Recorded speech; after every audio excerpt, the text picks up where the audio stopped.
ஜெயகாந்தன்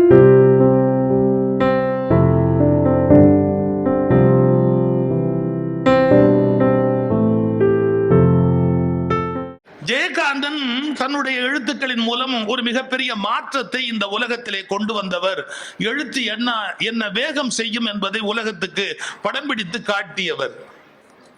ஒரு உதாரணம் சொல்வதென்றால், ஒரு முறை ஒரு பத்திரிகை வைத்திருக்கிறார். அந்த பத்திரிகையை ஜெயகாந்தன் வாங்கி, என்னடா பத்திரிகை அப்படின்னு சொல்லிட்டு அந்த பத்திரிகை எப்படி பார்த்து படிக்கிறாரு. அதுல என்ன எழுதியிருந்தா, ஒரு ஊரில் ஒரு வேசி இருந்தாள் கதையை ஆரம்பிக்கிறார் ஒருத்தர். ஒரு ஊரில் ஒரு வேசி இருந்தாள் என்று கதையை ஆரம்பித்த உடனே ஜெயகாந்தன் சொல்லுகிறார், என்னடா எழுதுகிறான் இவன்? ஒரு ஊரில் ஒரு பெண் இருந்தாள், அவளை 50 ஆண்கள் வேசியாக வைத்திருந்தார்கள் என்றுதான் எழுத வேண்டுமே ஒழிய ஒரு வேசி இருந்தாள் என்று எழுதலாமா? ஜெயகாந்தன் அதை படித்த மாத்திரத்திலே ஒரு கேள்வி கேட்கிறார். ஒரு ஊரில் ஒரு பெண் இருந்தாள் என்பதுதான் உண்மை. அவளை ஆண்கள் தான் வேசி ஆக்கினார்கள். இதை புரிந்து கொள்ள வேண்டும். 50 ஆண்கள் அவளை வேசி ஆக்கினார்கள் என்றல்லவா எழுதி இருக்க வேண்டும்.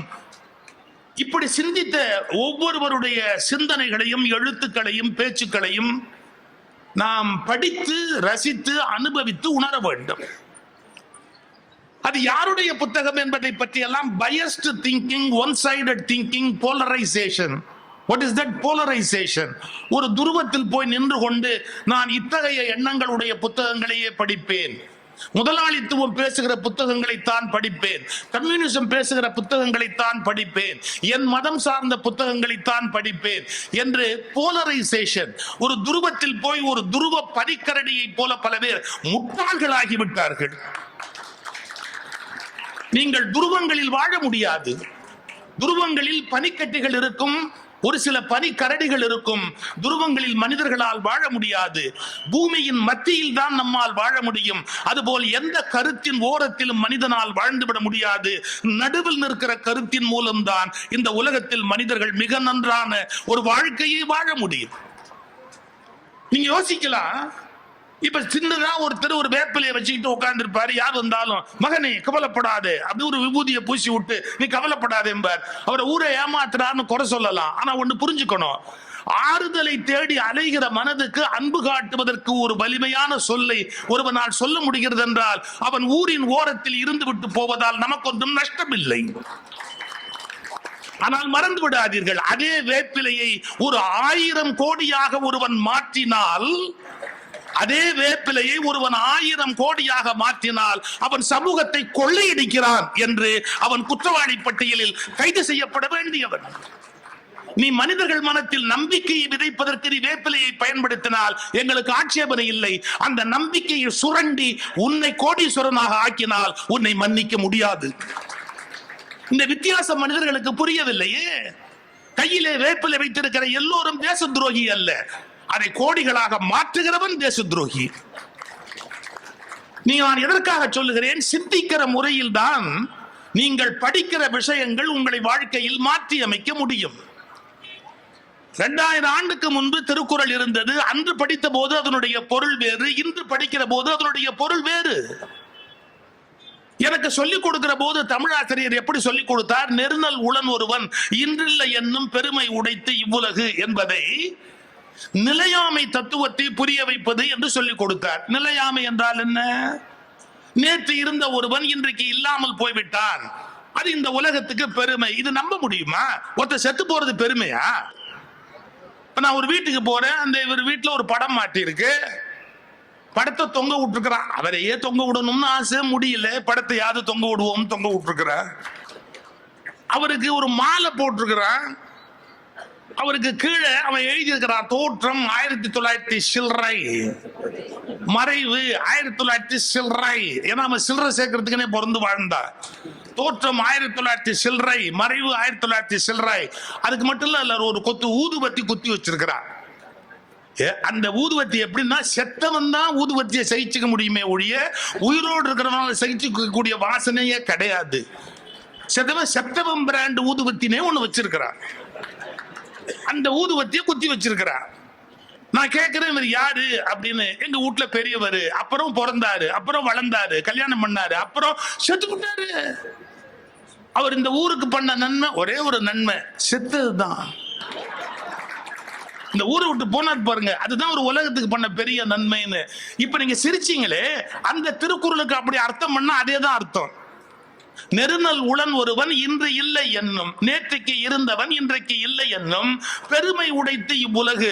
அந்த அதுல என்ன சார் பெருமை இருக்கு? நேற்றுக்கு இருந்தவர் செத்துக்கிட்டார்னு சொல்றதுல என்ன பெருமை இருக்கு? இப்ப வாணிஜெயராம் வாழ்ந்தார், வாழ்ந்த போது அவருக்கு வாழ்க்கை பெருமையா? அவர் மரணம் அடைந்தார் என்பது பெருமையா?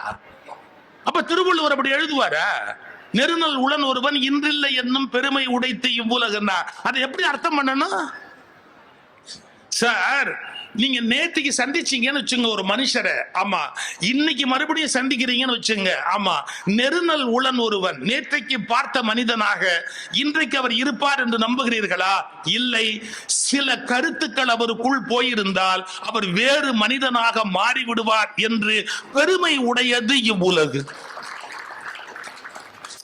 நீங்க சரியா புரிஞ்சுக்கிறதுன்னு சொன்னா, துளசிதாசர் காமம் உடையவரா இருந்தாரு. தன்னுடைய காமத்தை தீர்த்துக்கிறதுக்காக மனைவி வீட்டுக்கு போறேன்னு அவங்க வீட்டு மரத்துல தொங்கின மலைப்பாம்பை பிடிச்சி வீட்டுக்குள்ள குதிச்சு மனைவி முன்னாடி போய் நின்று, நான் உன் மேல அவ்வளவு கொள்ள ஆசை வச்சிருக்கிறேன் அப்படின்னு பேசினாரு. இதை எதிர்பார்த்துதான் எல்லா பெண்களுமே உலகத்துல வாழ்றாங்க. இது மாதிரி ஒரு டயலாக் ஆம்பளை டெய்லி விடணும், நான் உன் மேல உயிரையே வச்சிருக்கிறேன்னு. அப்பதான் அவங்க அதை எடுக்க முடியும். எது? அந்த உயிரை, உன் மேல உயிரையே வச்சிருக்கிற அப்படின்னு சொல்லணும்னு எதிர்பார்க்கிறாங்க. நல்ல கவனிங்க, அவ்வளவு மோகத்துல வந்து நிக்கிறார் துளசிதாசர். அந்த அம்மா ஒரு கேள்வி கேட்டா, உனக்கு அறிவு இருக்கு? நாளைக்கு இறந்து போனா எலும்பும் கூடுமா, கொண்டு போய் அடுப்புல வைக்க போற இந்த உடம்ப பத்தி உனக்கு அவ்வளவு காமம் இருக்கு, அதை விட நீ நிரந்தரத்தை பத்தி சிந்திக்க மாட்டியா அப்படின்னு ஒரு கேள்வி கேட்டா பாருங்க. பெர்மனன்சிங்கிறத பத்தி யோசிக்க மாட்டியா அப்படிங்கிற ஒரு கேள்வியை கேட்டா பாருங்க. பழின்னு துளசிதாசர் மாறினாரு, அவருக்கு ஞானம் பிறந்தது, வெளியே வந்தாரு. நெருநல் உளன் ஒருவன் இன்று இல்லை என்னும் பெருமை உடைத்து இவ்வுலகு, அப்படி அர்த்தம் பண்ணணும். நீங்க யாரையுமே நேத்திக்கு பார்த்த மாதிரி இன்னைக்கு அவர் இருப்பாரு ஜட்ஜ் பண்ணாதீங்க. ஓஷோ கிட்ட ஒருத்த கேக்குறான், நீ ஒரு 3 வருஷத்துக்கு முன்னாடி பேசும்போது அப்படி சொன்ன, இப்ப நீ வேற மாதிரி சொல்ற. ஆமா, are you not contradicting yourself? உன்னை நீயே மாத்தி பேசுறியே, are you not contradicting yourself அப்படின்னு கேட்டான். Of course I am contradicting myself. What is wrong in it? Osho கேட்கிறார், அதுல என்ன தப்பு இருக்குது அப்படின்னு கேட்டாரு. அவன் சொன்னான், நீ சொன்ன கருத்தை நீயே மறுத்த, நான் என்ன மரியாதை இருக்குது? சரி, நீ சொன்ன கருத்தை நீயே இப்ப ஏன் மாத்தி பேசுற? why are you talking like that ன்னு கேட்டான். அவர் சொன்ன பதில் ஆச்சரியமான பதில். I am changing my ideas because I am alive அப்படின்றது. நான் உயிரோடு இருக்கிறேன். அடுத்த வார்த்தை சொன்னது செருப்பால் அடிச்ச மாதிரி ஒரு வார்த்தை சொன்னார். செத்தவர்கள் தான் தங்கள் கருத்தை மாற்றிக்கொள்ள முடியாது, உயிரோடு இருப்பவர்களால் தங்கள் கருத்தை மாற்றிக்கொள்ள முடியும். இன்னைக்கு சொல்ற சில பேர் கருத்தை மாத்திக்க முடியலன்னு சொன்னா அவன் செத்தவனுக்கு சமம். உயிரோடு இருப்பவன் தன் கருத்துக்களில் வளர்ந்து கொண்டே போக வேண்டும். அதுதான் நெருநல் உளன் ஒருவன் இன்று இல்லை என்னும் பெருமை உடைத்து இவ்வுலகு. ஒரே நதியில் 2 முறை கால் நனைக்க முடியாது என்று ஒரு பொன்மொழி உண்டு. நீங்க ஒரே நதியில போய் கால் வைக்க முடியுமா? முடியாது. ஏன்னா நதி ஓடிக்கொண்டே இருக்கிறது. நீங்க கால் வச்ச போது இருந்த தண்ணி இப்ப இல்ல, அது போய் வேற தண்ணி வந்துருச்சு. அது அதே நதியா? எப்படி ஒரே நதியில் ஒருவன் கால் வைக்க முடியாதோ அப்படி ஒரே கருத்தோடு ஒருவன் தன் உயிர் உள்ள வரை வாழ முடியாது. முட்டாள்கள் வேண்டுமானால் கருத்தில் மாற்றம் இல்லாமல் வாழ முடியும். நேற்றைய நம்முடைய கருத்து தவறு என்று கண்டுபிடிக்கிற போதுதான் உண்மையான வளர்ச்சி என்பது ஒருவனுக்கு நிகழ்கிறது. நான் நேற்றுக்கு பேசுறது நான் இன்னைக்கு மாத்தி பேசுறதா அப்படின்னு கேட்டா, மாத்தி பேசுறான்னு பொருள் இல்ல. நேற்றுக்கு நான் முட்டாளா இருந்தேங்கிறத ஒத்துக்கிறேன். அரிதோறும் அறியாமை கண்டற்றால் திருவள்ளுவர். நான் முட்டாளா இருந்திருக்கிறேன் ஒரு காலகட்டத்துல, முட்டாள்ல இருந்து அறிவாளி ஆகிறேன், அறிவாளியில இருந்து ஞானி ஆகிறேன், ஞானியில இருந்து தெய்வம் ஆகிறேன். அது ஒரு பயணம், வாழ்க்கை ஒரு பயணம், அது தேங்கிய குட்டை அல்ல. அதுக்கு என்ன வழி இருக்கிறது அப்படின்னா, கற்பதும் கற்ற வழி நிற்பதும் என்று திருவள்ளுவர் கற்றுக் கொடுத்தார். கற்க, கசடு அற, கற்பவை கற்ற பின் நிற்க அதற்கு தக. படி, படிச்சத உள்ள வாங்கு, அப்புறமா அது வழியா நின்னு பாரு அப்படின்னார். மன்னிச்சுக்குங்க, திருப்பூர்ல இப்ப நிறைய பேர் புத்தகம் வாங்கினீங்கன்னு பாராட்டினாங்க, சொன்னாங்க. எனக்கு மகிழ்ச்சியா இருக்கு. படிக்கிற பொறுமை நமக்கு ரொம்ப குறைச்சல். ஒரு சின்ன எக்ஸாம்பிள் சொல்றேன். ஒரு தடவை நான் முதல் தடவையா 30 வருஷத்துக்கு முன்னாடி அமெரிக்கன் எம்பசியில விசா வாங்கறதுக்காக போறேன். அமெரிக்கன் எம்பசில விசா வாங்குறதுக்கு போகும்போது என்னுடைய பயோடேட்டா ஃபுல்லா கம்ப்ளீட்டா பிரிண்ட் பண்ணி பல இடங்கள்ல நான் பேசினது அதெல்லாம் அடையாளம் போட்டு as a speaker I am going to America அப்படிங்கிறதுக்கு எஸ்டாப்ளிஷ் பண்றதுக்கான ஒரு ப்ரூஃப், அந்த ப்ரூஃபை ஒரு ஒரு ஒரு ப்ரோஷர் மாதிரி போட்டு அதை அந்த இன்டர்வியூ பண்ற ஆபீசரையும் அந்த விசா கொடுக்குற ஆபீசர்கிட்ட நான் கொடுக்குறேன். சார் நீங்க நம்பினா நம்புங்க, பொறுமையா முதல் வரியிலேருந்து கடைசி வரி வரைக்கும் அது 5 பக்கம் இருக்கு, 5 பக்கத்தை முழுசா அந்த ஆள் நிதானமா படிச்சான். அவன் தான் ஆபீசர். முதல் பக்கத்தை பார்த்துட்டு அப்படியே 4வது பக்கத்தை பார்த்துட்டு அப்படியே 5வது பக்கத்தை பார்த்தா என்ன ஆகுங்கிறது தெரியாது. முதல் வரியிலேருந்து 5வது பக்கம் வரைக்கும் எல்லாத்தையும் முழுக்க பார்த்துட்டு இப்படி என்ன பார்த்து ஒரு கேள்வி கேட்டான், ஆர் யூ சோ ஃபேமஸ் அப்படின்னா. அடுத்த செகண்ட் உள்ள அந்த எம்பசில தமிழர் ஒருத்தர் வேலை பார்க்கிறாரு, அவர் இப்படி கூப்பிட்டு is he very famous in Tamil Nadu அப்படின்னு. எஸ் சார், அவர் சன் டிவியில வருவாரு, இந்த நாள் இனி நாள்லாம் பேசுவாரு, இஸ் வெரி ஃபேமஸ் தான். என்ன ஒரு கேள்வி கேட்கிற, ஏன் நீ அமெரிக்கா போறேன்னு இம்சையே பண்ணல, போய் உட்காந்து விசா கொடுக்குறாரு. சார் ஒரு பேப்பர் கொடுத்தா அதை முழுசா படிக்கணும் இல்ல? நான் மன்னிச்சுக்கங்க, கல்யாண பத்திரிகை கொண்டு போய் ஒருத்தர் வீட்டுல கொடுங்க, கொடுத்த உடனே கேட்பான் யாரு கல்யாணம், என்னைக்கு கல்யாணம், 7ஆம் தேதியா, முகூர்த்தம் எத்தனை மணிக்கு, நாயே இதெல்லாம் கேட்காதேன்னு தான் அச்சடிச்சு கொண்டாந்து கையில கொடுத்தாங்க. பத்திரிகை கொண்டாந்து கையில கொடுத்துருக்கிறான், எது கொடுத்துருக்கிறான், படின்னு தானே கொடுத்துருக்கிறான். நீ மெதுவா எல்லாத்தையும் படிக்க வேண்டியது தானே, எல்லாத்தையும் அவனையே திருப்பி நீ கேட்டுக்கிட்டு இருக்கிறன்னா என்ன அர்த்தம்? மன்னிச்சுக்கங்க, ஒரு அடி இருக்கிற காகிதத்தை படிக்கவே பொறுமை இல்லாத சமூகத்துல லட்சக்கணக்கான புத்தகத்தை எழுதிய எழுத்தாளர்களை கோயில் கட்டி கும்பிட வேண்டும். இப்போ ஒண்ணு சொல்லட்டுமா, படிக்கலன்னா என்ன நடக்கும்ங்கிறதுக்கு ஒரு கேஸ் இன்சிடென்ட் சொல்லட்டுமா? ஒரு கேஸ் நடக்குது கோர்ட்ல, அக்யூஸ் நம்பர் 1, அக்யூஸ் நம்பர் 2. அந்த கேஸ் முடிஞ்ச உடனே ஜட்ஜ்மெண்ட் எழுதியிருக்காரு ஜட்ஜ், லாஜிக்கலா எல்லா ரீசனையும் எழுதிட்டு, so I release accused number 1 from this case, he is acquitted அப்படின்னு போட்டு எழுதியிருக்கிறாரு. லாஸ்ட் பேரா, அந்த லாஸ்ட் பேராவை ஜெயிலுக்கு அனுப்பிச்ச போது இத பாருங்க, so I release accused number 1 அப்படிங்கறத படிச்சிட்டு ஜெயிலர் அக்யூஸ் நம்பர் 1 ரிலீஸ் பண்ணிட்டாரு. அதுக்கப்புறம் ஒரு பேராகிராஃப் எழுதி இருக்கிறாரு, அதை அவர் படிக்கல. அக்யூஸ் நம்பர் 2 உள்ள இருக்கிறாரு. அக்யூஸ் நம்பர் 2 உள்ள இருக்கிறாருன்னு தெரிஞ்சு பல பேர் வருத்தப்பட்டு அவரை போய் பார்க்க போன மாதிரி 3-4 மாசம் கழிச்சு வேற ஒருத்தர் அவரை பார்க்க போன போது, ஏண்டா ஒன்னு எப்படிடா உள்ள வச்சாரு, எப்படிடான்னு அந்த ஜட்ஜ்மெண்ட் ஆர்டர் வாங்கி பார்த்தா நீங்க நம்ப கூட மாட்டீங்க, அந்த பேராவோட எண்ட்ல என்ன எழுதியிருக்கிறாரு ஜட்ஜ்னு கேட்டா, அக்யூஸ் நம்பர் 1க்கு நான் கொடுத்த எல்லா ஆர்குமெண்ட்டும் அக்யூஸ் நம்பர் 2க்கும் பொருந்தும். என்னங்க அர்த்தம்? நான் அக்யூஸ் நம்பர் 1க்கு நான் சொன்ன எல்லாமே அக்யூஸ் நம்பர் 2க்கும் பொருந்தும். So he is also released. 8 மாச காலம் ஜெயில இருந்தாரு. எதனால? ஒரு பேராகிராஃப் ஒரு ஆபீசர் படிக்காம விட்டதால 8 மாச காலம் ஜெயில இருந்தாரு. 8 லட்சம் ரூபாய் காம்பன்சேஷன் கொடுத்தாங்க. Will you believe it? 8 லட்சம் ரூபாய் ஒரு பேரா அவர் படிக்காம போயிட்டதால 8 லட்சம் ரூபாய் காம்பன்சேஷன் கேட்டு வாங்கி 8 மாசம் எக்ஸ்ட்ராவா ஜெயில இருந்திருக்காரு. அவரு வைக்கலாமா? ஒரு பேப்பர் கொடுத்தா அந்த பேப்பரை உச்சந்தலையில இருந்து உள்ளங்கால் வரைக்கும் முழுசா படிக்கணும். பிட்டு பிட்டா படிக்கிறது, நுனிப்புல் மேயற மாதிரி படிக்கிறது, தெரியாமையே லேசா தெரிஞ்ச விஷயத்தை பத்தி பேசுறது ஆபத்து. நீங்க எப்ப முழுசா படிக்கிற பழக்கத்தை ஏற்படுத்திக்கிறீங்களோ அப்பதான் முழுமையான ஞானத்தை பெற முடியும்.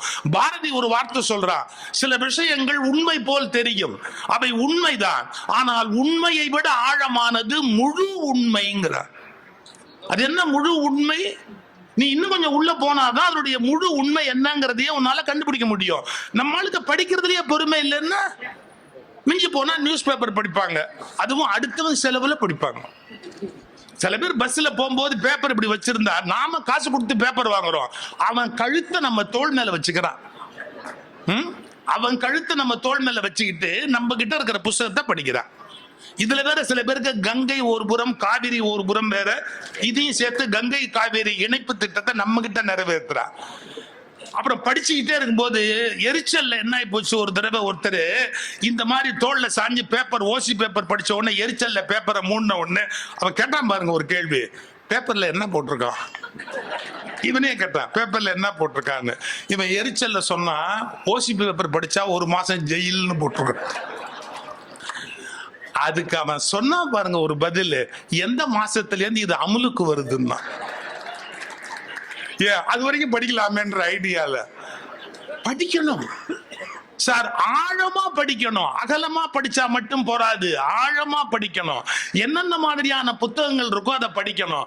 அது மட்டும் இல்ல, படிச்சு புரிஞ்சு படிப்பு கல்வியா மாறணும், கல்வி அறிவா மாறணும், அந்த அறிவு வாலறிவா மாறணும். வாலறிவுன்னு ஒரு வார்த்தை பயன்படுத்துறாரு திருவள்ளுவர், அது ஞானம்ங்கிற வட சொல்லுக்கான நல்ல மொழிபெயர்ப்பு வாலறிவு அப்படிங்கிறது. புரியுதா? நாலேஜ் அப்படிங்கிறதுக்கான மொழிபெயர்ப்பு அறிவு. ஆனா ஞானம் அப்படிங்கிற வடமொழி சொல்லுக்கான நல்ல தமிழ் மொழிபெயர்ப்பு வாலறிவு. அது ஒரு பக்கம் அப்படியே இருக்கட்டும். நீங்க முதல்ல படிக்கணும், படிச்சது போராது, அதை கற்கணும். கற்பது வேறு, படிப்பது வேறு. வித்தியாசம் இருக்கா இல்லையா? ரயில்ல நான் போறேன், எதிர் சீட்ல ஒருத்தர் உட்கார்ந்து இருக்கிறாரு. நான் ஏதோ ஒரு வார பத்திரிகை, ஒரு மாச பத்திரிகை, அதெல்லாம் பொழுது போகணுமே அப்படிங்கிறதுக்காக அப்படி நான் வச்சு படம் பார்த்துட்டு உட்கார்ந்து இருக்கிறேன். அவர் கேட்கிறாரு, அந்த பத்திரிகை கொஞ்சம் கொடுங்க, பார்த்துட்டு தரேன். நல்ல கவனிங்க, பத்திரிகை கொடுங்க, பார்த்துட்டு தரேன். ஏன்னா பாக்குறதுக்கு தான் அதுல விஷயம் இருக்கு, படிக்கிறதுக்கு அதுல ஒரு மண்ணும் இல்லை, படிக்கிறதுக்கு இல்ல, அதனால பார்த்துட்டு தரேன் அப்படிம்பாரு. கொஞ்சம் ஆழமான புஸ்தகம் திருக்குறள் வச்சிருந்தேன்னா பார்த்துட்டு தரேன் பாரு. இல்லாட்டி வால்கா முதல் கங்கை வரை வச்சிருந்தா பார்த்துட்டு தரேன் பாரு. இல்லாட்டி நீங்க வேற ஆழமான நூல்கள், தத்துவம் சார்ந்த நூல்களை எல்லாம் உள்ள வச்சிருந்த இந்திய தத்துவ ஞானம் ராதாகிருஷ்ணனுடைய மொழிபெயர்ப்பு புத்தகத்தை கையில வச்சிருந்தா பார்த்துட்டு தரேன் பாரு, படிச்சுட்டு தரேன் பாரு. வித்தியாசம் பாருங்க. பார்த்துட்டு தரேன், படிச்சுட்டு தரேன். படிச்சா போராது, இத வாங்கி வீட்டுல போய் கற்று. படித்தலை விட இன்னும் ஆழமான ஸ்டேஜ் ஒண்ணு இருக்கு, அது கற்றல். கற்றலுக்கும் படித்தலுக்கும் என்னங்க வித்தியாசம்? நீங்க சாப்பிடுறீங்கல்ல, சாப்பிட்ட எல்லாமே உணவு உங்களுக்குள்ள போறது இல்ல, எது ஜீரணமாச்சோ அதுதான் உள்ள போகுது. நீங்க சாப்பிடுற மாதிரி படித்தல், ஜீரணமாகிற மாதிரி கற்றல். ஒரு ஸ்டேஜ் வித்தியாசம் இருக்கு. அதுல இதெல்லாம் கரெக்ட், இதெல்லாம் தப்பு அப்படின்னு பிரிச்சு மேயறதுன்னு பேரு. அதை பிரிச்சு எடுத்துடணும். நம்ம ஒரு புத்தகத்தை படிச்சுட்டதாலேயே அது கரெக்டா இருக்கணும் ஒன்னும் அவசியம் இல்லை. நான் மனம் திறந்து சொல்றேன், சின்ன வயசுல இருந்து வீட்டுல வளர்க்கிற போதே மதம் சார்ந்த நூல்களை சொல்லி கொடுக்கறவங்க உலகத்திலேயே அது மட்டும்தான் கரெக்ட், மற்றதெல்லாம் தப்புன்னு சொல்லி கொடுக்கறாங்க. இப்படி சொல்லி கொடுக்கறது தப்பு. தயவு செய்து சொல்றேன், அது தப்பு. மதம் சார்ந்த நூல்களை சொல்ற போது இப்படி இந்த மதத்துல சொல்லப்பட்டிருக்கு, இது நம்ம மதம், நீ மற்ற மதத்தினுடைய நூல்களையும் எடுத்து பாரு, அவங்க என்ன சொல்றாங்கிறத யோசி, உன்னுடைய அறிவை பயன்படுத்தி எது நல்லது கெட்டதுன்னு நீயே ஒரு தீர்மானத்துக்கு வா அப்படின்னு சிந்திக்கிற பழக்கத்துக்கு பிள்ளைகளை வளர்க்கணும். நீ முடிவு பண்ணு அப்படின்னு சிந்திக்கிற பழக்கத்துக்கு பிள்ளைகளை வளர்க்கணும். நம்ம இம்ப்ளிமெண்ட் பண்றது இல்லாட்டி என்ஃபோர்ஸ் பண்றது, திணிக்கிறது இருக்கு பாருங்க, அது நல்ல வகையான ஒரு பழக்கம் இல்லை. மன்னிச்சுக்கங்க, நான் எந்த தனிப்பட்ட மதத்தையும் சொல்லல. எல்லா மத குருமார்களும் இளம் பிள்ளைகளை குறிவைத்து அவர்களை சிந்திக்க முடியாதவர்களுப்படி ஆக்க வேண்டும் என்று விரும்புகிறார்களே ஒழிய அவர்கள் அறிவாளியாவதற்கு சொந்தமாய் சிந்திக்க வேண்டும் என்பதை சொல்லித் தருவது இல்லை. நம்ம சொன்ன உடனே கோவப்பட்டுருவோம், ஒரு விஷயத்துல கோவப்பட்டுருவோம். ஆனா ஆழமா சிந்திச்சாதான் அதுல என்ன உண்மை என்ன பொய்ங்கிறத நம்ம கண்டுபிடிப்போம். ஒண்ணு இல்லைங்க, பழனியில இப்ப கும்பாபிஷேகம் ஆச்சுங்க. ஒண்ணு நம்ம ஊர்ல இருக்கிற 4 பேர் சொல்றோம் ஆகம விதிப்படி அந்த கும்பாபிஷேகம் நடக்கல, ஆகம விதிக்கு மீறலாம்னு. நல்லா தெரிஞ்சுக்கங்க, பழனி கோயில் பிரதிஷ்டையே சித்தர்களால் பண்ணப்பட்டது.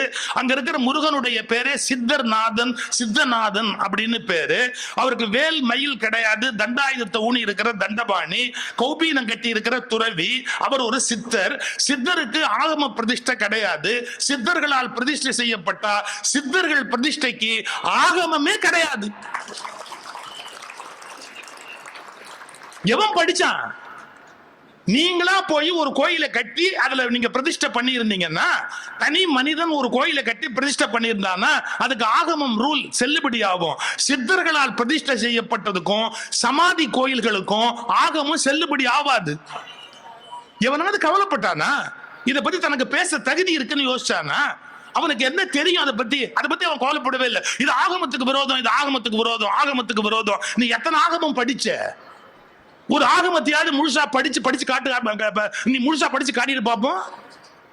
அப்ப என்ன அர்த்தம்? என்ன வேணாலும் பேசுறது, தெரியுதா தெரியலையா, படிச்சமா படிக்கலையா, அதை பத்தி கவலைப்படாம பேசுறது, சென்சேஷனல், அப்படியே உணர்ச்சியை தூண்டணும் அப்படின்னு நினைக்கிறது.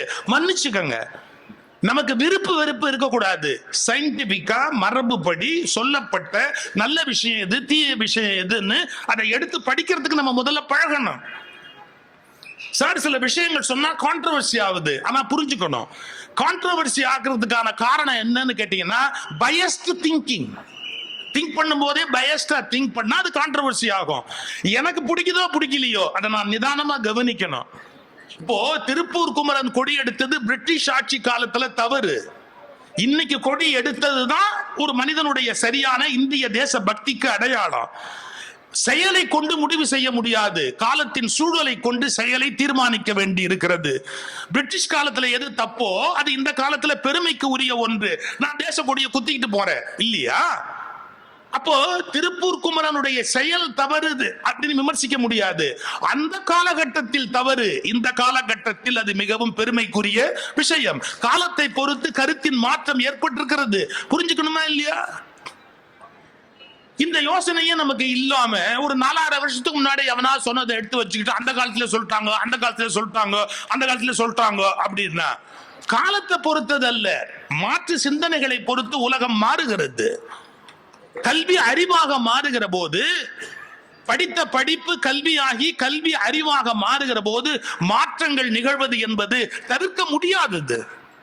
சார் ஒரே மாதிரி தானே சார் பிஏ பிஎல் படிச்சுட்டு ஹைகோர்ட்லயும் ஜட்ஜி உட்கார்ந்து இருக்கிறாரு, சுப்ரீம் கோர்ட்லயும் பிஏ பிஎல் படிச்சுட்டு தானே சார் ஜட்ஜி உட்கார்ந்து இருக்கிறாரு.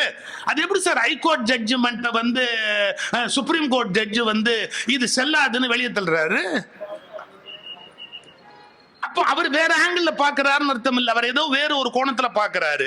சரி, 5 ஜட்ஜி ஒன்னா உட்காடுறாங்க, 4 ஜட்ஜி ஒன்னு திங்க் பண்ணும் போது ஒருத்தர் இது சரியில்லைன்னு முடிவு பண்றாரு. 5 பேருமே பிஏ பிஎல் தானே சார்? அப்ப நம்ம சட்டம் தெளிவா இல்லைன்னு அர்த்தமா? இல்ல, எப்போதும் சட்டங்கள் முக்கியம் அல்ல, இன்டர்பிரேஷன், அதற்கு நீங்கள் தருகிற விளக்கங்களும் வியாக்கியானங்களும் தான் முக்கியமே ஒழிய சட்டங்கள் ஒருபோதும் முழுமையான அறிவை கொடுத்துவிட முடியாது. How do you interpret?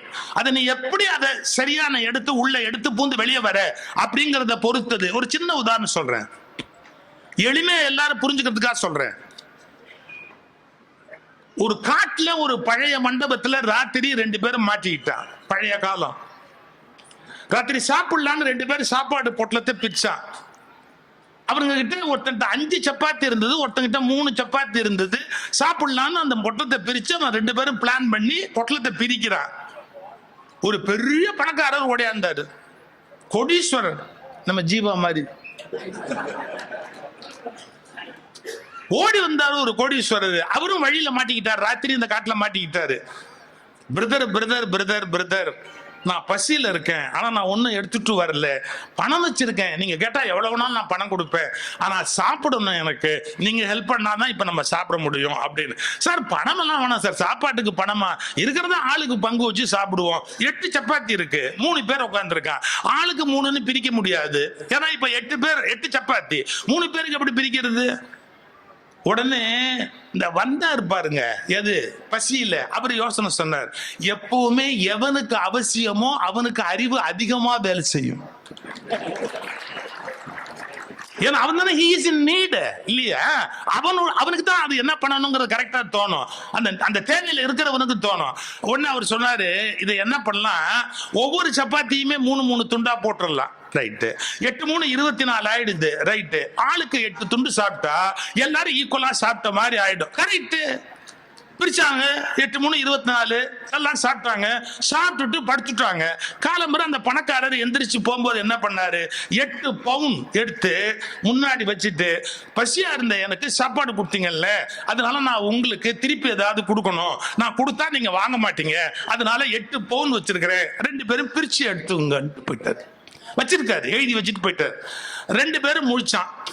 முழிச்ச உடனே இந்த 5 சப்பாத்தி கொடுத்தான் பாருங்க, அவன் சொன்னான், டேய் அவரை வச்சுட்டு போயிட்டாரா, நாம என்ன பண்ணலாம் அப்படின்னு கேட்டா, நான் 5 சப்பாத்தி கொண்டாந்தேன், நீ 3 சப்பாத்தி தான் நீ கொண்டாந்த, அவர் இப்ப 8 பவுன் வச்சிருக்கிறாரு, அதனால 5 பவுன் எனக்கு, 3 பவுன் உனக்கு, என்ன சொல்ற? அதெல்லாம் ஒண்ணு வேண்டியதில்லை, ஆளுக்கு 4 நாள். ஏன் சொல்ற? அதெல்லாம் இல்ல, அவர் 8 பவுன் வச்சு பிரிச்சுக்கங்க, நீ நானும் 2 பேர் இருக்கிறோம், ஆளுக்கு 4 தான் நியாயமா பிரிக்கிறதுக்கு சமம், நான் நியாயமா பிரிச்சுக்கலாம். நான் சொன்ன கேளு, நான் 5 சப்பாத்தி கொண்டாந்தேன், நீ 3 தான் கொண்டாந்த, ஒரு நியாயம் வேணாமான்னா அவன் சொன்னா 2 பேர் இருக்கிறோம், 8 பவுன் இருக்கு, 4 பிரிச்சுக்க வேண்டாமா, ஒரு நியாயம் வேண்டாமான்னா. இப்ப இவன் ஒண்ணு நியாயம்ங்கிறான், 5க்கு 5, அவன் என்ன சொல்றான், 2 பேர் ஆளுக்கு 4 நியாயம்னா. கோர்ட்டுக்கு போயிட்டான். ஜட்ஜ்மெண்ட் கொடுத்தாரு, என்ன 5 கொண்டு வந்தவனுக்கு 7 பவுன் கொடுப்பா, 5 கொண்டு வந்தவனுக்கு 7 பவுன் கொடு, 3 கொண்டு வந்தானே அவனுக்கு 1 பவுன் கொடுன்னா. நீங்க இன்னைக்கு ஒண்ணு புரிஞ்சுக்கணும், கோர்ட்டுக்கு போகாம இருக்கிறதே புத்திசாலித்தனம்னு போயிட்டு வந்ததுக்கு அப்புறம் தான் பல பேருக்கு தெரியும். அதே மாதிரி போலீஸ் ஸ்டேஷனுக்கு கூட போகாம இருக்கிறது தான் பல சமயத்துல புத்திசாலித்தனம். ஏதோ எனக்கு தெரிஞ்ச உலக அனுபவத்தில நான் சொல்ல வேண்டிய நீதிகளை சொல்லிட்டு யாரு மேலேயும் எனக்கு விரோதம் இல்லை, உங்க நன்மையில எனக்கு அக்கறை இருக்கிறதால சொன்னேன், அவ்வளவுதான் விஷயம், அதோட முடிஞ்சு போச்சு. இப்ப ஜட்ஜி எப்படி ஆர்டர் போட்டாரு அப்படின்னு கேட்டீங்கன்னா, யாரு 5 சப்பாத்தி கொண்டாந்தானோ அவனுக்கு 7 பவுன், யாரு 3 சப்பாத்தி கொண்டாந்தானோ அவனுக்கு 1 பவுன், முடிஞ்சு போச்சு. இந்த கோர்ட் ஆர்டரை கையில வாங்கி வச்சோன்னு சொன்னா, நான் போகாம இருந்திருந்தாலாவது அவன் கொடுத்ததை வாங்கியிருந்தாலாவது 3 பவுன் கிடைச்சிருக்கும். இந்த ஆள் எனக்கு 1 பவுன் ஆர்டர் போட்டான் அப்படின்னு வருத்தப்பட்டான். அப்புறம் ஜட்ஜி கிட்ட கேட்டாங்க என்னன்னு, அவர் எக்ஸ்பிளனேஷன் பியூட்டிஃபுல்லா சொன்னாரு. டேய், இவன் கொண்டாந்த 5 சப்பாத்தியை 3 துண்டா பிரிச்சா என்னாச்சு, 15 துண்டாச்சு. நீ கொண்டாந்த 3 சப்பாத்தியை துண்டா பிரிச்சா என்னாச்சு, 9 துண்டாச்சு. கரெக்டா? ரைட்டு. 9ல 8 துண்டு நீயே தின்னுபிட்ட. நீ எவ்வளவு அவனுக்கு கொடுத்திருக்கிற, ஒரே ஒரு துண்டு தான் நீ கொடுத்திருக்கிற. அவன் கொண்டாந்த 5ல அவன் 8 தின்னது போக 7 துண்டு அவனுக்கு கொடுத்திருக்கிறான். அவன் 8 பவுன் கொடுத்தா 7 துண்டு கொடுத்தவனுக்கு 7 பவுன், 1 துண்டு கொடுத்தவனுக்கு 1 பவுன். அப்படித்தான் நான் ஆர்டர் போட முடியும். இப்ப புரியுதா? ஏன் எல்லா இடத்துலயும் பார்வை ஒரே மாதிரி இல்ல? உண்மைகள் கூட ஒவ்வொருவருடைய தகுதிக்கு ஏற்ப வேறு வேறாகவே புரிந்து கொள்ளப்படும். நீங்க புரிஞ்சுக்கிறது ரொம்ப கஷ்டம். உண்மைகள் கூட வேறு வேறாகவே புரிந்து கொள்ள முடியும். நான் மரபுகளுக்கோ சட்ட ஒழுங்குகளுக்கோ நான் மீறியவன் அல்ல என்றாலும் சொல்றேன். எமர்ஜென்சி டயத்துல எமர்ஜென்சி சரி அப்படின்னு சுப்ரீம் கோர்ட்டோட ஃபுல் பெஞ்ச் உட்கார்ந்து தீர்ப்பு கொடுத்தது. ஒரே ஒரு ஜட்ஜி கண்ணா, அந்த கண்ணாங்கிற ஜட்ஜி சொன்னார், no, constitution is more powerful than all government decisions. Constitution எமர்ஜென்சியை ஒத்துக்கவே இல்லை, அதனால இந்த எமர்ஜென்சி தப்புன்னாரு. யார்? ஒரே ஒரு ஜட்ஜி. ஃபுல் பெஞ்ச் உட்கார்ந்து என்ன கொடுக்குது, கான்ஸ்டிடியூஷன் கரெக்ட்னு கொடுக்குது. மன்னிக்கணும், நான் பேர் மாற்றி சொல்றேன். இந்த ஒரே ஒரு, நான் பின்னால் அதை பத்தி எழுதினவர் கண்ணா. இந்த ஜட்ஜ்மெண்ட் எல்லாம் முடிஞ்சு எல்லாம் நடந்ததுக்கு அப்புறம் கண்ணா அதுக்கப்புறம் 20 வருஷம் உயிரோடு இருந்தாரு. தன்னுடைய வாழ்க்கை வரலாறு எழுதினாரு. தன்னுடைய வாழ்க்கை வரலாறுல என்ன எழுதினார் தெரியுங்களா? அன்று நான் கொடுத்த தீர்ப்பு தவறு, எமர்ஜென்சி இருந்திருக்க கூடாது என்று அந்த ஜட்ஜோட பேரை சொல்லி அவர் எழுதிய தீர்ப்பு தான் சரியானது. ஆனால் எங்களுக்கு தைரியம் இல்லாததால் நாங்கள் அப்படி தீர்ப்பு கொடுத்தோம். ஒரு சுப்ரீம் கோர்ட் ஜட்ஜி தன்னுடைய வாழ்க்கை வரலாற்றுல தான் ஒரு தீர்ப்பு கொடுத்துட்டு 20 வருஷம் கழிச்சு எழுதுறாரு, நான் கொடுத்த தீர்ப்பு தப்பு. யோசிச்சுங்க, நீங்க படிச்சு பார்த்தா தெரியும். அன்றைக்கு அவர் கண்ணா கொடுத்த தீர்ப்பு தான் கரெக்ட், நான் கொடுத்தது தவறு. ஏன்னு கேட்டா, நாங்க அச்சத்தினால அந்த தீர்ப்பு கொடுத்தோம். கான்ஸ்டிடியூஷன் தான் எல்லாத்தை விட மோர் பவர்ஃபுல், எமர்ஜென்சி கொண்டு வந்திருக்க கூடாது, அதுதான் உண்மை.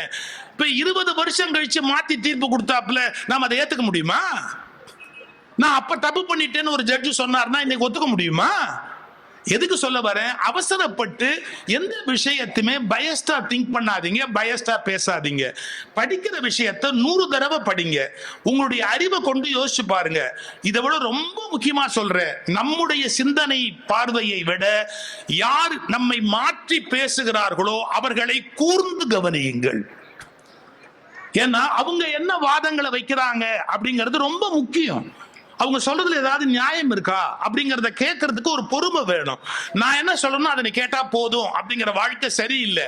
நீ என்ன சொல்றியோ அதை நான் கொஞ்சம் காது கொடுத்து கேட்டுக்கிறேன் அப்படிங்கிற வாழ்க்கை தான் சரியான வாழ்க்கையா இருக்க முடியும். நான் என்னுடைய எல்லா பேச்சிலையும் ஒரு கருத்தை வலியுறுத்துறேன். என்ன தெரியுங்களா? இந்த உலகம் நான் மட்டும் வாழ்வதற்காக படைக்கப்படவில்லை. இந்த உலகம் நான் மட்டும் வாழ்வதற்காக படைக்கப்படவில்லை, என் எதிரியும் வாழ்வதற்காகத்தான் இந்த உலகம் படைக்கப்பட்டிருக்கிறது. இந்த திங்கிங்கே பல பேர் கிடையாது. என்னை எதிர்க்கிறியா, அவனை ஒழிச்சிருவேன். தப்பு. நீ யார் அதை ஒழிக்கிறதுக்கு? அவனை யார் கொண்டு வந்தது? இயற்கை அல்லது இறைவன் அல்லது படைப்பு அவனை கொண்டாந்தது. நீ ஏன் கொண்டாந்த? அப்போ உன் கருத்துக்கு ஒருத்தன் மாறா இருந்தா அவனை ஒழிச்சிருவியா? நீ உனக்கு என்ன ரைட்ஸ் இருக்கு? உன் கருத்துக்கு மாறா இருந்தாலும் அவனுக்கு இந்த உலகத்தில் வாழ்வதற்கு உரிமை இருக்கிறது என்பதை புரிந்து கொள்ளுதல் தான் உண்மையான கல்வியினுடைய அடையாளம். இதுக்கு நான் ஒரு எக்ஸாம்பிள் சொல்றது உண்டு. பாலைவனத்துக்கு நீங்க போனீங்கன்னா, பாலைவனத்துல கள்ளி செடி இப்படி கிளச்சிக்கிட்டு வரும்.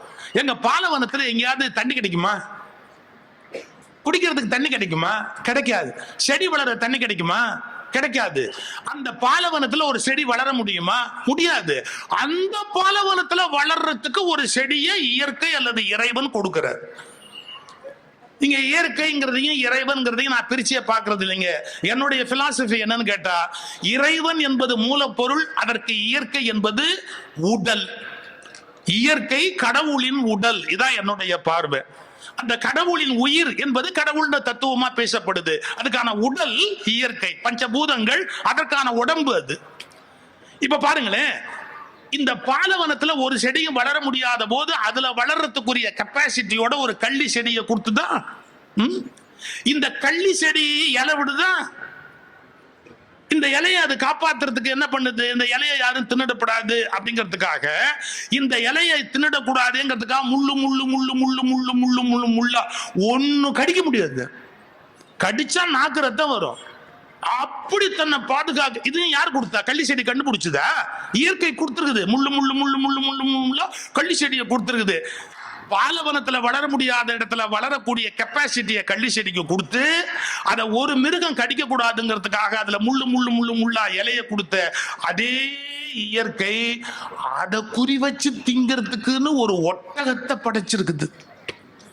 அந்த ஒட்டகத்தை அதே பாலைவனத்துல விட்டுருக்குது. அது அந்த முள்ளை கடிச்சு ரசிச்சு சாப்பிட்டு என்ஜாய் பண்ணி கள்ளி செடியை க்ளோஸ் பண்ணக்கூடிய அளவுக்கு அந்த ஒட்டகத்தை உருவாக்கி இருக்கு. எந்த இயற்கை கள்ளி செடியை படைத்ததோ அதே இயற்கை தான் கள்ளி செடியை அழிக்கிற ஒட்டகத்தையும் படைத்தது. நீங்க என்ன புரிஞ்சுக்கணும்? பாலைவனம் என்பது கள்ளி செடிக்காக மட்டும் படைக்கப்படவில்லை, கள்ளி செடியை ஒழித்து கட்டுகிற ஒட்டகத்துக்காகவும் பாலைவனம் படைக்கப்பட்டிருக்கிறது. நம்ம ஆட்களுக்கு இதுக்கு புரியல சார். என்ன ஒருத்தன் எதிர்க்கிறான்னா அவன் உலகத்துல இருக்கக்கூடாது. என் கருத்துக்கு எதிர்கருத்து யாரும் சொல்லக்கூடாது. நான் என்ன சொல்லணும் அதை மட்டுமே எல்லாரும் ஏத்துக்கணும். அவர்கள் மனிதர்கள் அல்ல, மிருகங்களை விட மோசமானவர்கள்.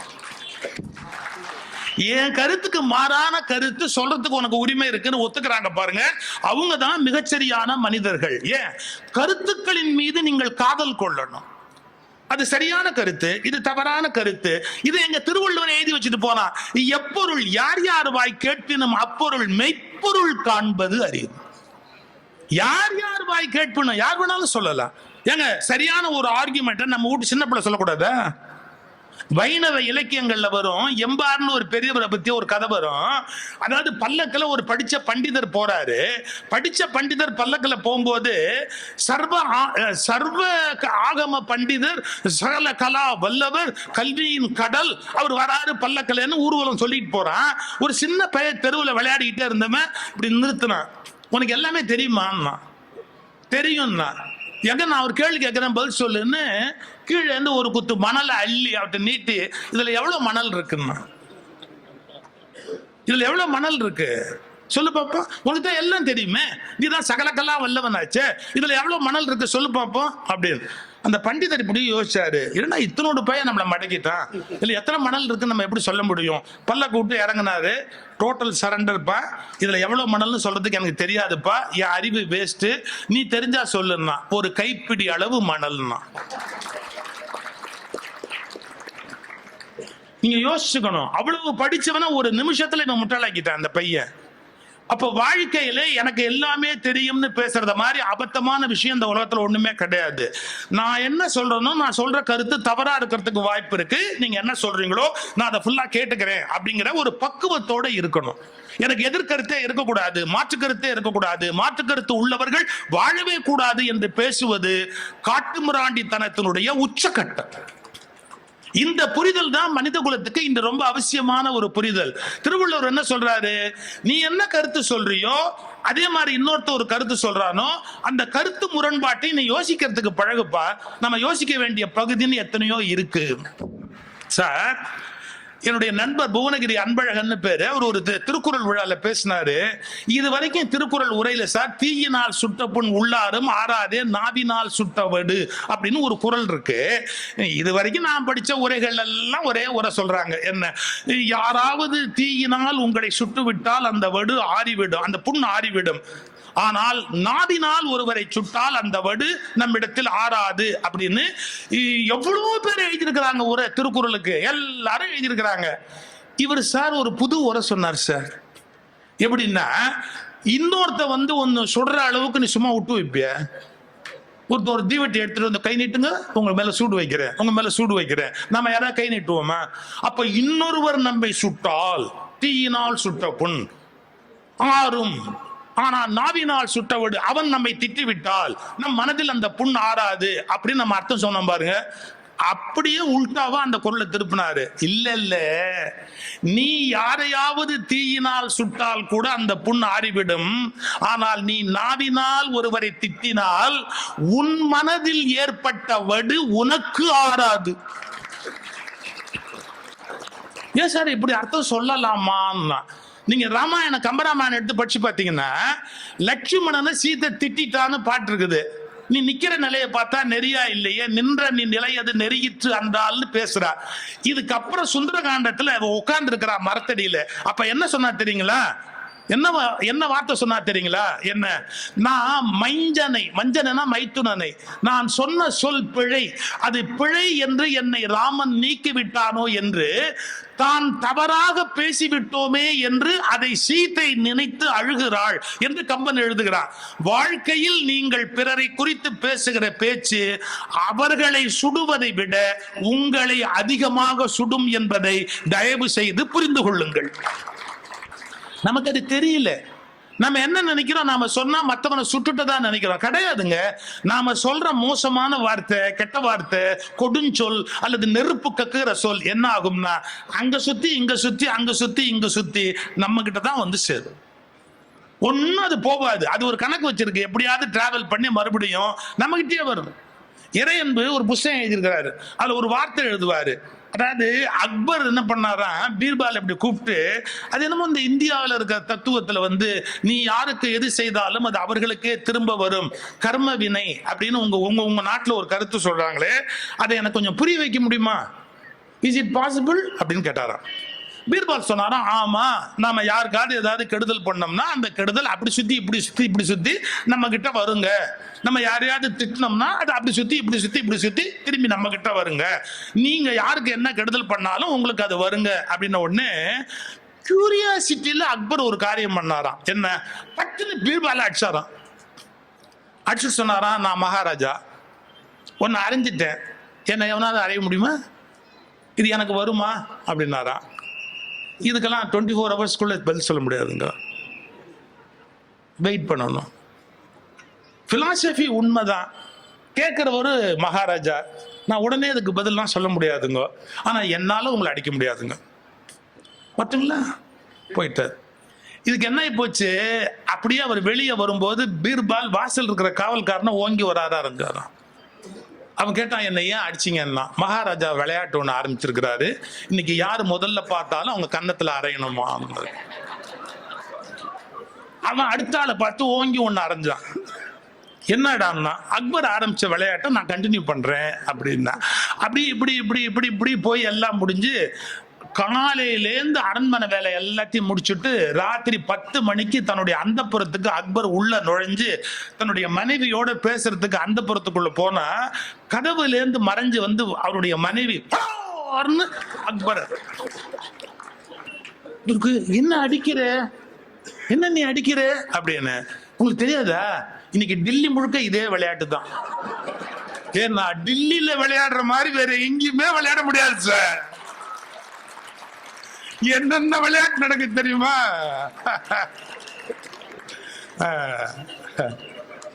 பாருங்க, அடிச்ச யாரு, அக்பரோட ஒய்ஃப் ஓங்கி படோன்னு அடிச்சாலாம், அடிச்சுட்டு சொன்னாலாம் இது விளையாட்டு, யாரும் காலையில இருந்து முதல்ல பார்த்தாலும் அடிக்கணும், நீங்க காலையில இருந்து என்ன பார்க்கவே இல்லை, இப்பதான் நான் உங்களை பாக்குறேன், அப்ப அந்த விளையாட்டை நான் உங்களை பார்த்து அடிக்கணுமா இல்லையா அப்படின்னு ஒண்ணு அக்பர் கண்ணத்தை தடவிட்டு சரி சரி தூங்கலாவா. அப்புறம் மறுநாள் காலையில தர்பாருக்கு வந்த உடனே பீர்பாலை பார்த்து சொன்னாராம், உங்க இந்தியாவில் இருக்கிற பிலாசபி கரெக்ட், யாரு கொடுத்தாலும் அவனுக்கு அது திரும்ப வரும் அப்படின்னு 10% correct, I agree with you அப்படின்னாராம். ஏன்னா நடந்தது முழுக்க வெளியே சொல்ல முடியாது இல்ல. இத இறையன்பு ஒரு புத்தகத்தில் எழுதுறாரு, அக்பருடைய வாழ்க்கை வரலாறு இது குறிப்பிடப்பட்டிருக்கிறது அப்படின்னு சொல்லி. இது எதுக்கு சொல்ல வரேன் சார், நாம ஒருத்தரை நோக்கி ஒரு கடுஞ்சொல் சொன்னா அது வீணா போகாது சார். நாம யாரோ ஒருத்தருக்கு ஒரு வஞ்சனை பண்ணோம்னா அது வீணா போகாது சார். அது அப்படியே போய் தீயினால் சுட்ட புண் உள்ளாறு மாறாது, நாவினால் சுட்ட வடு நம்மளை திரும்ப வந்து அது காயப்படுத்தும். அப்படி இருக்கும்போது நம்ம யோசிச்சு பேச வேண்டாமா? நம்ம ஒருத்தரை நோக்கி கடுஞ்சொல் சொல்லலாமா? யாரோ ஒருத்தரை வந்து நோகும்படியான ஒரு வார்த்தைகளால பயன்படுத்தலாமா சார்? சொல்லவே வேண்டி வந்தா கூட சில சமயத்துல சில இதை தவிர்த்திடணும். தாமஸ் ஆல்வா எடிசன் பல்பு கண்டுபிடிச்சாரு, உங்களுக்கு தெரியும். பல்பை கண்டுபிடிச்சிட்டு ரொம்ப கஷ்டப்பட்டாரு, நிறைய ஃபெயிலியர்ஸ்க்கு அப்புறம் கண்டுபிடிச்சாரு. பத்திரிகை நிருபர்களை கூப்பிட்டு நான் கண்டுபிடிச்சிருக்கிறேன் என்னுடைய சயின்டிபிக் இன்வென்ஷன் காட்டுறதுக்காக அவருடைய அசிஸ்டண்ட்டை கூப்பிட்டு சொன்னாரு, அந்த பல்பை எடுத்துட்டு வா அப்படின்னு. அவர் அசிஸ்டன்ட் எடுத்துக்கிட்டு வரும்போது கீழே போட்டு உடைச்சிட்டாரு. அதுல இருந்து தான் அந்த பல்புங்கிற வார்த்தை வந்ததோ என்னமோ தெரியல. எங்க ஊர்ல யாராவது ஏமாந்து போயிட்டா பல்பு அப்படின்பா. அது ஏன் சொல்றான்னு தெரியும். அவன் எடிசனுக்கு பேரன். கீழே விழுந்து உடைச்சு விட்டான். யார்? அந்த அசிஸ்டன்ட் உடைச்சிட்டான். உடைச்ச உடனே இந்த பத்திரிகை உடைச்சிட்டான். தாமஸ் ஆல்வா எடிசன் ரொம்ப அலட்டிக்கல. அதனால என்ன, மறுபடியும் இன்னொரு பல்பு தயாரிச்சா போச்சு. கொஞ்சம் டைம் எடுக்கும், ஒரு 1 வீக் ஆகும். நீங்க ஒரு வாரம் கழிச்சு வந்து என்ன பாருங்க, நான் ரெடி பண்ணிட்டு உங்களை கூப்பிடுறேன் ப்ளீஸ் அப்படின்ட்டார். ஒண்ணு திட்டல, செக்ரட்டரி கூப்பிட்டுட்டார்.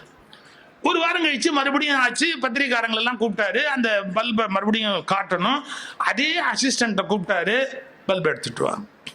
எல்லாரும் என்னங்க சொல்லியிருப்பான், அது அவனையே அனுப்புறிய, அவன் தான் ஏற்கனவே உடைச்சவனாச்சு, அவன் தான் முன்னாடியே போட்டு உடைச்சானே. நம்ம மக்களுக்கு ஒரு அபிப்பிராயம், ஒரு தடவை ஒருத்தன் உடைச்சுட்டான்னா வாழ்நாள் முழுக்க அதே தான் அவன் செய்வான் அப்படிங்கிற அபிப்பிராயம் அந்த அம்மாமார்களுக்கு புள்ள மேல உண்டு. உங்ககிட்ட கொடுத்தா நீ கொட்டிடுவேன், உங்ககிட்ட கொடுத்தா நீ கொட்டிடுவேன். புருஷன் சொல்ல உங்ககிட்ட கொடுத்தா நீ செலவு பண்ணுவேன், உங்ககிட்ட கொடுத்தா நீ செலவு பண்ணுவேன். வாழ்நாள்ல ஒரு தடவை ஒரு காரியத்தை பண்ணிட்டா கடைசி வரைக்கும் அதையா பண்ணுவான். இப்ப சில பேர் தப்பி தவறி ஃபர்ஸ்ட் ரேங்க் வாங்குவான், அப்புறம் அதை வாங்குவான் வாங்கவே மாட்டான். இது தெரியாம வந்துருச்சு ஃபர்ஸ்ட் ரேங்க், அதுக்கப்புறம் என்ன வந்தது அவன் பாட்டுக்கு ஒதுங்கி பேசாம போடுவான். பட் நம்ம மைண்ட் செட் எப்படி தெரியுங்களா, நேத்திக்கு ஒருத்தன் ஒரு காரியம் பண்ணிட்டா இன்னைக்கு அதே தான் பண்ணுவான்னு. பெர்னார்ட் ஷாட்ட ஒருத்தன் கேள்வி கேட்டான், உலகத்திலேயே நீ மதிக்கிற மனுஷன் யாருன்னு கேட்டான். ஒரு நிமிஷம் யோசிச்சுட்டு பெர்னார்ட் ஷா சொன்னாரு, என் டெய்லர்னாரு. எங்க இந்த பதில் யாராவது எதிர்பார்ப்போமா? நீ மதிக்கிற மனுஷன் யாரு? என் டெய்லர்னாரு. ஏன் அப்படின்னா, அவன் தான் ஒவ்வொரு தடவையும் என்ன சரியா அளந்து பாக்குறான். பழைய அளவை நம்பி என்ன அப்படியே இல்லை, நான் எப்படி இருக்கிறேன்றத அப்பப்போ அளந்து பாக்குறான். இது சாதாரண வார்த்தை இல்லைங்க. யாரை பத்தியும் ப்ரீ கன்சீவ்டு ஐடியாவோட லைஃப்ல அணுகாதீங்க. அவங்க ஃப்ரெஷ்ஷா இருக்கிறதுக்கு வாய்ப்பு இருக்கு. நேத்திக்கு கொலகாரனா இருந்தவன் கூட இன்னைக்கு நல்லவனா மாறி இருக்கலாம், இன்னைக்கு நல்லவனா இருந்தவன் கூட கொலகாரனா மாறி இருக்கலாம். நெருநல் உளன் ஒருவன் இன்றில்லை என்னும் பெருமை உடைத்து இவ்வுலகு. ஏன்னா மனுஷன் மாறிக்கிட்டே இருக்கிறான். அவன் நேத்திக்கு இருந்த மாதிரி இன்னைக்கு இருக்கணுங்கிற அவசியம் கிடையாது. இது நம்ம ஜனங்களுக்கு தெரியாது. நம்ம எப்படி பண்ணுவோம்னா, பழைய விஷயங்களை வச்சே புதிய முடிவுகளுக்கு வருவோம். அப்ப இந்த பத்திரிகை நிருபர்லாம் சொல்றாங்க, அவனையே இப்ப பல்ப் எடுத்துட்டு சொல்றீங்களே, அவன் உடைச்சிருவானேன்னு. எடிசன் 2 சொன்னாரு, இரு, போன தடவை உடைச்சதாலேயே இந்த தடவை ஜாக்கிரதையா கொண்டு வருவான். ஏன்னா வாழ்க்கையில ஒரு தடவை ஒரு தப்பு பண்ணிட்டான், நம்ம தப்பு எவ்வளவு பெரிய தப்புன்னு உணர்ந்திருப்பான். இது எவ்வளவு கண்டுபிடிக்கிறது கஷ்டம்ங்கிறது அவனுக்கு தெரியும், இதை உடைச்சிட்டமேங்கிறது அவனுக்கு தெரியும். அதனால அவன் கண்டிப்பா தப்பு பண்ண மாட்டான். இது என்னுடைய முடிவு. அந்த தப்பு என்னன்னு உணர்ந்துட்டான், அவன் அந்த தப்பை செய்ய மாட்டான். இது முதல் விஷயம். 2, இப்ப அவன் உடைச்சா கூட நான் கோவப்பட மாட்டேன். ஏன் அப்படின்னா பல்பு உடைஞ்சா வேற பார்த்து நம்ம செஞ்சிடலாம். நாம எதுக்கும் தகுதி இல்லைன்னு ஒரு மனுஷன் மனசு உடைஞ்சிட்டா அவன் அப்புறம் நம்மளால காப்பாற்ற முடியாது. எனக்கு பல்பு முக்கியம் இல்லை, மனுஷனோட மனசு முக்கியம். இதாங்க வாழ்க்கை. பொருள்கள் நாம கையாளுகிற கருவி. எப்ப வேணாலும் பொருள் வாங்கிக்கலாம். நீங்க பொருள் ஒண்ணு உடைஞ்சு போச்சுன்னு பிள்ளைய அடிக்காதீங்க. இதை ஏன் உடைச்சேன்னு கேட்டு பிள்ளைய அடிக்காதீங்க. ஏன்னா மனசு உடைஞ்சு போயிடும் பிள்ளைங்களுக்கு. நீங்க அதுக்கு பொம்மை கார் வாங்கி கொடுத்துருக்கீங்க, உடைச்சிருச்சா, அடிக்காதீங்க, வேற பொம்மை கார் வாங்கிக்கலாம். ஆனா நம்ம அப்பா மோசம் நம்மளை அடிக்கிறான்னு மனசு உடைஞ்சு போச்சுன்னு வச்சுங்க, நீங்க எவ்வளவு முயற்சி பண்ணாலும் மறுபடியும் அவனுக்கு அன்புள்ள அப்பாவா மாறவே முடியாது. அங்க ஒரு 5 வயசு பையன் கை தட்டுறான் பாருங்க, எப்படி தட்டுறான் பாருங்க. அந்த கருப்பு சட்டை, அந்த பையனை கூப்பிடுறேங்க. இந்த கருப்பு சட்டை, வட வட வட வடக்கண்ண வாடு. நீ ஏன்டா திரும்பி பாக்குற? நீ தான்டா, வாடா வாடா.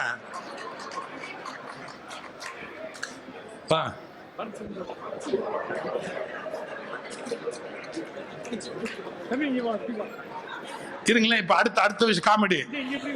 அவனுக்கு ஜீவா பரிசு கொடுப்பாரு. அவர் தானே தலைவர்.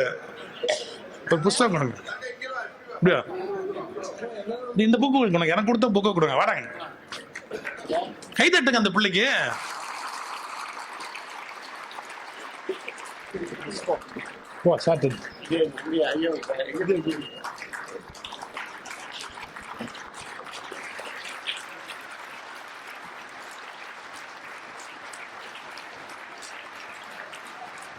அவனுக்கு என்ன சந்தோஷம், நம்ம அப்பாவை பத்தி நம்ம சொல்ல முடியாத இந்த ஆளு மைக்கு வச்சு எல்லாரும் கேட்கபடியா சொல்லிட்டான் பாரு. எதுக்கு சொல்ல வரேன் சார், ஒரு பொம்மை உடைஞ்சு போனா வேற வாங்கிக்கலாம் சார். பிள்ளையோட மனசு உடைஞ்சு போனா நம்ம ஏதாவது பண்ண முடியுமா? பிள்ளைங்க ஃபெயில் ஆயிடுச்சுன்னு வச்சுங்க, நீ உருப்படவே மாட்டேன், நீ எப்ப பார்த்தாலும் ஃபெயில் சொல்லாதீங்க. நீ என்னமோ முயற்சி பண்ண போயிடுச்சு, அதனால என்ன, தாராளமா நீ மறுபடியும் ட்ரை பண்ணு, நீ உன்னை பத்தி எனக்கு தெரியும்டா டே, அப்படிதான் பாராட்டணும். இதுதான் ரொம்ப இம்பார்ட்டன்ட் லைஃப்ல. உள்ளம் உடைமை திருவள்ளுவர் எழுதுறாரு. உள்ளம் உடைமை, மனசு தானே எல்லா வெற்றிக்கும் காரணமா இருக்கு. அவனை வீக் ஆகிட்டோம்னா அப்புறம் என்ன ஆகுறது? சோ நல்ல விஷயங்களை படிக்கணும், நல்ல வாழ்க்கையை நோக்கி நாம மாற்றி அமைப்பதற்கான முயற்சிகள்ல ஈடுபடணும். நம்மளை எப்படி மேல கொண்டு போகணும். எனக்கு இருக்கிற சிக்கல் என்னன்னு கேட்டா, நான் எந்த கருத்து பேசினாலும் அது ஏதோ ஒரு ஆதாரம் இல்லாம பேச மாட்டாங்க. நிச்சயமா ஒரு புத்தகத்துல ஒரு பக்கத்துல அதுக்கான ஆதாரம், இல்ல ஒரு கல்வெட்டுல அதுக்கான ஆதாரம், இல்ல ஒரு செப்பு பட்டயத்துல அதுக்கான ஆதாரம், அது இல்லாம நான் பேசவே மாட்டேங்க. ஆனா இதை புரிஞ்சுக்காம பயஸ்டா நான் ஏதோ பேசுற மாதிரி அறையும் குறையும் அப்படியே அவங்க பாட்டுக்கு வாய்க்கு வந்ததை பேசுறாங்க. அப்ப எனக்கு என்ன வருத்தம்னா, அவங்க என்ன திட்டுறாங்கிறது வருத்தம் இல்ல, இவங்க ஒரு புத்தகம் கூட படிக்கலையேன்னு எனக்கு வருத்தம். நீ எடுத்து அந்த புத்தகத்தை படிச்சு பார்த்திருந்தா உனக்கு ஒரு உண்மை தெரியும், என்ன உண்மை அப்படின்னு. இப்போ விவேகானந்தரை விட ரெவல்யூஷனரியா ஒருத்தர் பேசியிருக்க முடியாதுங்க. விவேகானந்தரை விட ரெவல்யூஷனரா ஒருத்தர் பேசியிருக்க முடியாதுங்க. ஆனா நான் விவேகானந்தர் புக்கை நீங்க எத்தனாவது பேஜ் ரெஃபர் பண்ணுங்கன்னு சொன்னா உங்களால பண்ண முடியுமா? முடியாது. ஏன்னா படிக்கிற பழக்கம் கிடையாது. இப்ப நம்ம ஒண்ணு பண்ணோம் பாத்தீங்களா, என்னன்னா பினான்சியலாவும் ஏழையா இருக்கிறவங்கள காப்பாற்றலாம்னு சுப்ரீம் கோர்ட்ல ஒரு ஜட்ஜ்மெண்ட் வாங்கிட்டோம். அந்த ஜட்ஜ்மெண்ட் வேலிடுன்னு 4 ஜட்ஜஸும் கொடுத்துட்டாங்க. ஆனா இதுக்கு எதிர்த்து விவேகானந்தர் எழுதியிருக்கிறாருன்னு எத்தனை பேருக்கு தெரியும்? இதுக்கு எதிர்த்து விவேகானந்தர் எழுதியிருக்கிறாருன்றது உங்களுக்கு எத்தனை பேருக்கு தெரியும்? அதாவது தாழ்த்தப்பட்ட ஒடுக்கப்பட்ட மக்களில் மேம்படுத்தப்பட்ட நிலையில் இருக்கிறவர்கள் எந்த சலுகைகளையும் அனுபவிக்க கூடாது அப்படின்னு ஒரு அரசியல்வாதி சொன்னா நீங்க கொச்சையா நினைப்பீங்க. ஒரு அரசியல்வாதி சொன்னா நீங்க கொச்சையா நினைப்பீங்க. ஆனா இதை விவேகானந்தர் எழுதுறார். நான் படிக்க மாட்டேன். நான் ஏன் இதை படிக்க மாட்டேன்னு தெரியுங்களா? நான் அதை படிச்சா யூடியூப்ல அதை மட்டும் கட் பண்ணி போட்டு சுதீசிவம் இப்படி சொன்னாரு அப்படித்தான் போடுவாங்களே ஒழிய விவேகானந்தர் சொன்னாரு அப்படின்னு போட மாட்டாங்கல்ல. அதனால சொல்றேன், இந்த புத்தகத்தோட பேரு தமிழ் மண்ணில் விவேகானந்தர் வீர முழக்கம், பேஜ் நம்பர் 92. அதில் ஃபர்ஸ்ட் பேரா என்ன, இந்த உலகத்தில் ஒரு குறிப்பிட்ட பேரை சொல்லிட்டு கீழ் ஜாதியினரை விட நன்றாக படிக்கிற திறமை இருக்கிறது என்றால் அப்புறம் அவர்கள் படிப்பிற்காக எந்த பணமும் இனி செலவழிக்க வேண்டிய அவசியம் இல்லை. எல்லாவற்றையும் கீழ் ஜாதியினருக்காக செலவிடுங்கள், உதவியற்றவர்களுக்கு கொடுங்கள், ஏனெனில் அவர்களுக்கு தான் எல்லா செல்வமும் தேவைப்படுகிறது. இப்படிக்கு விவேகானந்தர். நீங்க யோசிக்கணும், அந்த மனுஷன் ஒரு இந்து மதத்திலிருந்து வந்தவர் தானே, அவர் ஒன்றும் அந்த மாதிரியான ஒரு கருத்து இல்லாதவர் தானே. அவர் ஏன் அப்படி தாழ்த்தப்பட்ட ஒடுக்கப்பட்ட மக்களுக்கு வாழ்க்கை கொடுக்கணும்ன்ற ஒரு கருத்தை முன் வைக்கிறாரு? இதை என்ன சொன்னா நாங்க ஏதோ தப்பா பேசுறோம்னு பேசுறாங்க. நாங்க பேசல, இது விவேகானந்தர் பேசி இருக்கிறாரு. அப்புறம் இத மகாகவி பாரதி பேசி இருக்கிறாரு. அப்ப பாரதி நீங்க படிச்சிருந்தா தானே நான் சொல்றது புரிய முடியும். ஒரு சில விஷயங்களை கேட்காமே நம்ம எல்லாம் தெரிஞ்ச மாதிரி பேசுறோம். ஒரு 4 பேர் வாக்கிங் போனாங்க, 4 டாக்டர்ஸ். அது ஒன்றும் அவங்க டாக்டர்ஸ் ரெகுலரா உடம்ப மெயின்டைன் பண்ணல. 4 டாக்டர்ஸ் வாக்கிங் போவாங்க. 4 டாக்டர்ஸ் வாக்கிங் போயிட்டு வந்து ஒரு டீ கடையில் நின்று டீ சாப்பிட்டு ஒரு வடை சாப்பிட்டுக்கிட்டு இருந்தாங்க. நம்பாள் குணமே அதுதான். வாக்கிங் போய் செலவு பண்ண கலோரியை சாப்பிட்டுட்டு தான் வீட்டுக்கே வருவான். இவ்வளவு சாப்பிட்டுட்டு காலையில ஒரு பொங்கல் வடை சாப்பிட்டேன்னா நீ 4 மைல் நடந்ததே வேஸ்ட். ஆனால் நம்மளால அதை நிறுத்த முடியாது. நல்ல சுகர் போட்டு டீயை போட்டு 4 பேர் டாக்டர்ஸ் அழகா அந்த டீயை சாப்பிட்டுக்கிட்டே நின்றுகிட்டே இருந்தாங்க. அப்ப யாரோ ஒருத்தன் ஒரு 200 மீட்டருக்கு அந்த பக்கம் முன்னாடி கால் அப்படி நொண்டிக்கிட்டு வந்தான். ஒரு டாக்டர் MS ஆர்த்தோ. அவர் சொன்னாரு, I think he has some problem in L6 or L5. ஏன்னா இவர் அவ்வளவு கெட்டிக்கார். L6 or L5. யாரு? MS ortho. ஒன்னு நியூரோ சொன்னார். No no no no no, it is a neurological problem. Is unable to walk. I think test எடுத்தா scan பண்ணா neurological problem ஆகும்.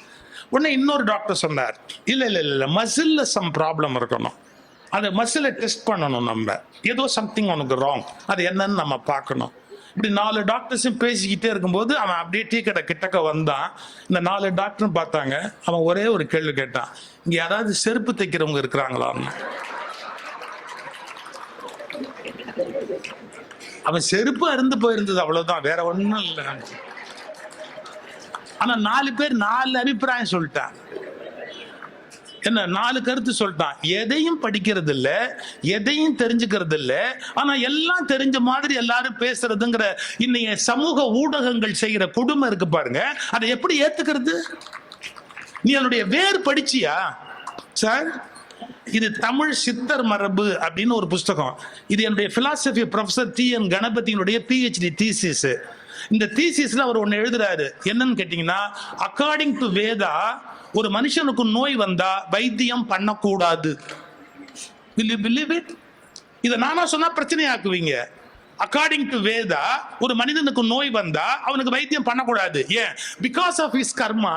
அவனுடைய கர்ம வினையின் காரணமாக அவனுக்கு நோய் வருவதால் அந்த கர்ம வினையின் காரணமாக வைத்தியம் செய்யக்கூடாது. அப்புறம் யார் யாருக்கு வைத்தியம் செய்யக்கூடாது அப்படின்னு ஒரு லிஸ்ட் இருக்கு. இது எல்லாத்தையும் அவர் மென்ஷன் பண்றாரு. சித்தர்களை பத்தி எழுதுறாரு. சித்தர்கள் இதற்கு மாறான சிந்தனை உடையவர்கள், வேதத்துக்கு எதிரானவர்கள். யாருக்கு நோய் வந்தாலும் அவர்களுக்கு வைத்தியம் செய்ய வேண்டும். சித்தர்களுடைய கோட்பாடு இது. ஏனென்றால் கர்ம வினையால் நோய் வருகிறது என்றாலும் அதை காப்பாற்ற வேண்டிய பொறுப்பு நமக்கு இருக்கிறது. இதை உணர்ந்து கொண்டு செயல்பட்டவர்கள் சித்தர்கள். அவருடைய PhD தீசிஸ் இது. ஆனா நம்ம அதை புரிஞ்சுக்கிறோமா? இன் வேதா வைத்தியம் பண்ணாதே அப்படிங்கிறதுக்கு ஒரு ஸ்டான்ஸா இருக்கு. Sir is a scholar, professor, philosophy professor. அது என்ன ஸ்டான்ஸா, எந்த வேதத்துல எங்க இருக்கு மென்ஷன் பண்றாரு அவரு. சோ ஒரு காலத்துல திங்க் பண்ண திங்கிங் பேட்டர்ன் தப்பா இருந்தது. அடுத்த காலத்துல அது மாறுது. அடுத்த நூற்றாண்டுல இன்னும் மாறுது. ஒவ்வொரு நூற்றாண்டுலயும் திங்கிங் பேட்டர்ன் மாறிக்கிட்டே போகுது. இதை நம்ம புரிஞ்சுக்கணுமா இல்லையா? அப்ப நீங்க புத்தகங்களை படிச்சா மட்டும்தான் உலகத்துல என்னென்ன மாற்றங்கள் நிகழ்ந்திருக்கிறது அப்படிங்கறத நீங்கள் புரிந்து கொள்ள முடியும். என்னென்ன மாற்றங்கள் நிகழ்ந்திருக்கிறதுங்கிறத உங்களுக்கு புத்தகங்கள் தான் கற்றுக் கொடுக்க முடியும். இதோட இன்னும் கொஞ்சம் ஒரு கோணத்துல நீங்க யோசிச்சு பாருங்க. நம்முடைய வாழ்க்கை முறையில நாம் இன்றைக்கு அனுபவித்துக் கொண்டிருக்கிற பல விஷயங்கள், அறிவு சார்ந்த விஷயங்கள், இவையெல்லாம் நமக்கு யார் கொடுத்தா, எது கொடுத்தது? புத்தகங்கள் நம்முடைய வாழ்க்கையில எவ்வளவு பெரிய உதவியை நமக்கு செய்திருக்கிறது. இவைகளை எல்லாம் நாம யோசிச்சு பார்க்கணும். இப்படி சொல்றேன் பாருங்க. நான் ஏன் கற்கன்னு சொல்றேன் அப்படிங்கிற அந்த அந்த ஒரு பகுதியை மட்டும் நான் விளக்குறேன். இப்ப இந்த நாட்டுல 2 தியரி ஓடிட்டு இருக்குதுங்க. இந்த நாட்டுல 2 தியரி ஓடுது. என்ன தெரியுங்களா? இல்ல ஒருத்தன் வந்து ஜெனட்டிக்கலி அறிவாளியா இருந்தா மட்டும்தான் அறிவாளியா இருக்க முடியும். அதாவது படிக்கிறதுக்குன்னே சில பேருக்கு தான் தகுதி இருக்கு, அவன் அறிவாளியா பிறக்கணும். அப்படி ஜெனட்டிக்கலி அறிவுள்ளவன் தான் அறிவாளியா இருப்பான் அப்படின்னு சொல்ற ஒரு குரூப் இருக்கு. இல்ல எல்லாருமே படிச்சு மேல வரணும், ஜெனட்டிக்கலி இருக்கிற மேன்மைங்கிறத பத்தி பேசக்கூடாது, இது வந்து பொய், நாம எல்லாருமே படிச்சா முன்னுக்கு வந்துட முடியும் அப்படின்னு 2 கருத்து இருக்கு. 2 கருத்துலயும் பாதி உண்மை இருக்கு, பாதி பொய் இருக்கு. நம்ம யோசிச்சோமா? இது எப்படி புரிஞ்சுக்கிறது? பாருங்க, ஜெனட்டிக்கலி சில விஷயங்கள் கேரிட் ஆகும், அதை மறுக்கவே முடியாது. இப்ப அவங்க அப்பாட்ட இருக்கிற ஒரு குவாலிட்டி, தாத்தாட்ட இருக்கிற ஒரு குவாலிட்டி இந்த பையனுக்கு வரும், அதுல எந்த டவுட்டுமே கிடையாது. சோ ஜெனட்டிக்கலி சில பேருக்கு சில விஷயம் கொடுக்கப்படும்ங்கிறத நம்ம மறுத்திட முடியாது. நீங்க மனித ஜீன் அதை எடுத்து படிச்சிருந்தீங்கன்னா, மனித ஜீனுடைய இயல்பு என்னன்னு கண்டுபிடிச்சீங்கன்னா, 7 தலைமுறையா ஒரு காரியத்தை செஞ்சா, இந்த வார்த்தை கவனிங்க, 7 தலைமுறையா ஒரு காரியத்தை தொடர்ந்து செஞ்சா 7வது தலைமுறையில வர்றவங்களுக்கு பை பர்த் இட்செல்ஃப் அதனுடைய சீக்ரெட்ஸ் அத்துப்படி ஆயிடும். இது ஜீன்லயே இருக்கு, ஜீனோட இயல்பு. ஜெனட்டிக்கலி கத்துக்கும், அது எப்படி கத்துக்கும் என்ன கத்துக்கலாம் தெரியாது, ஆனா அது ஜெனட்டிக்கலி ரிஜிஸ்டர் ஆயிடும். இது வச்சுக்கிட்டு என்ன சொல்றாங்க, பிறப்புனாலேயே உயர்வு தாழ்வு இருக்கணும், அவங்க வந்து எப்பவுமே உயர்வா இருக்கணும், மற்றவங்களுக்கு எல்லாம் படிப்பு வராது, அவங்க வர வேண்டிய அவசியமே இல்லை, இப்படி ஒரு ஸ்கூல் ஆஃப் தாட் இருக்கு. இது அத்தனையுமே பொய், அதெல்லாம் ஒண்ணுமே கிடையவே கிடையாது, எல்லாமே வந்து இட்டு கட்டப்பட்டது அப்படின்னு சொல்லக்கூடிய இன்னொரு தாட் இருக்கு. நான் ஓப்பனா பேச முடியாது, எனக்கு சில ரிசர்வேஷன்ஸ் இருக்கு. நான் ஒன்னு சொல்லட்டுமா? இது ரெண்டுமே 50-50 தான் கரெக்ட். ஒரு உதாரணம் சொல்ற பாருங்க. தூக்கணாங்குருவி வீடு கட்டுற மாதிரி உங்களால கட்ட முடியுமா? கரையான் புத்தெடுக்கிற மாதிரி உங்களால புத்தெடுக்க முடியுமா? ஒரு பழைய பாட்டு இருக்கு, ஒன்னொன்னு செலந்தி கூடு கட்டுற மாதிரி நமக்கு கூடு கட்ட முடியுமா? இது பழைய ஔவையார் பாட்டு இருக்குது, உங்களுக்கு தெரியும். கரையான் புத்தெடுக்கிற மாதிரி நம்மளால எடுக்க முடியாது, செலந்தி வலை பின்ற மாதிரி நம்மளால பின்ன முடியாது, இதை விட தூக்கணாங்குருவி வீடு கட்டுற மாதிரி நம்மளால கட்ட முடியாது. நீங்க படிச்சிருக்கீங்களா? தூக்கணாங்குருவி 2 தடவை வீடு கட்டும், அதுக்காக நம்பாள் மாதிரி 2 வீடு கட்டாது, ஆனா 2 தடவை வீடு கட்டும். எப்படி தெரியுங்களா? ஃபர்ஸ்ட் மரத்துல போய் தூக்கணாங்குருவி காதல் வந்த உடனே ஒரு கூடு கட்டும். எதுக்கு தெரியுமா? அந்த ஃபீமேல் அதுக்கு ப்ரூவ் பண்றதுக்கு, நான் வந்து ஃபேமிலியை ரன் பண்ற அளவுக்கு குவாலிஃபைடு, பார் எவ்வளவு அழகா வீடு கட்டியிருக்கேன். யூ ஓன்ட் பிலீவ் சார், இதுங்க ஆண் குருவி எல்லாம் கூடு கட்டிட்டு அப்படி பறந்து போனதுக்கு அப்புறம் பெண் குருவிகள் ஒன்னொன்னா வந்து ஒவ்வொரு வீடா எட்டி பார்க்கும். எட்டி பார்த்து இருக்கிறதுல எவன் நல்லா வீடு கட்டி இருக்கிறானோ அந்த குருவியை செலக்ட் பண்ணும் பார்ட்னரா. இது நம்ம பொண்களுக்கும் இருந்திருந்தா வீடு எவ்வளவு நல்லா இருந்திருக்கும் தெரியுமா? இவன் எதிர்காலத்துல காப்பாற்றுவானா மாட்டானா, இவன் குடிப்பானா குடிக்க மாட்டானா, உருப்பிடுவானா உருப்பிட மாட்டானா தெரியாம சிக்கிக்கிட்டு கடைசியில வாழ்க்கையில கஷ்டப்படுறவங்க எவ்வளவு பேர். அந்த தூக்கணாங்குருவி நம்மளை விட இன்டெலிஜென்ட். இந்த வீடு கட்டினதை பார்த்துட்டு இந்த மேல் பார்ட்னர் இவரோட நம்ம கொடுத்த நட்டி புள்ள பெற்றுக்கலாம் அப்படின்னு முடிவு பண்ணோம் ஆச்சுங்களா. உடனே அதை செலக்ட் பண்ணி லவ் பண்ணி சிக்னல் கொடுக்கும், நான் உன்னை ஐ லவ் யூ அப்படிங்கும். சார் ஐ லவ் யூ சொன்ன உடனே மேட் பண்ணி இது முட்டை இடுறதுக்காக பெரிய வீடு இன்னொரு தடவை கட்டும். ஏன்னா குஞ்சுகள்லாம் உட்காரணும், அதுக்காக மரத்துல பெரிய வீடு கட்டும், அதுங்கெல்லாம் எல்லாம் இருக்கிற மாதிரி அது வீடு கட்டும். இதுல பெண் தூக்கணாங்குருவியும் ஆண் தூக்கணாங்குருவியும் சௌக்கியமா வாழும். இந்த இன்டெலிஜென்ஸ் நம்மள எத்தனை பேருக்கு இருக்கு? அதுக்கு இருக்கு. அது எங்கேயாவது பாலிடெக்னிக்ல போய் வீடு கட்டுறதுக்கு படிச்சுதா? அது மதுரா யூனிவர்சிட்டி கரஸ்பாண்டன்ஸ் கோர்ஸ்ல ஜாயின் பண்ணிச்சா? அதுக்கு மட்டும் அப்படி அழகா வந்து நார கோத்து அழகா ஒரு வீடு கட்டுற டெக்னிக் அது எங்க போய் படிச்சது? Genetically carried out. வெறும் ஜீன் பரம்பரை அணுவுல வருது. அதுக்கு அந்த வீடு எப்படி கட்டணும் அப்படிங்கிறது அதனுடைய பரம்பரையில வருது. நல்ல விவசாயம் பண்றவங்களை கேளுங்க, நிறைய விளைஞ்சு கிடக்குது ஒரு இடத்துல.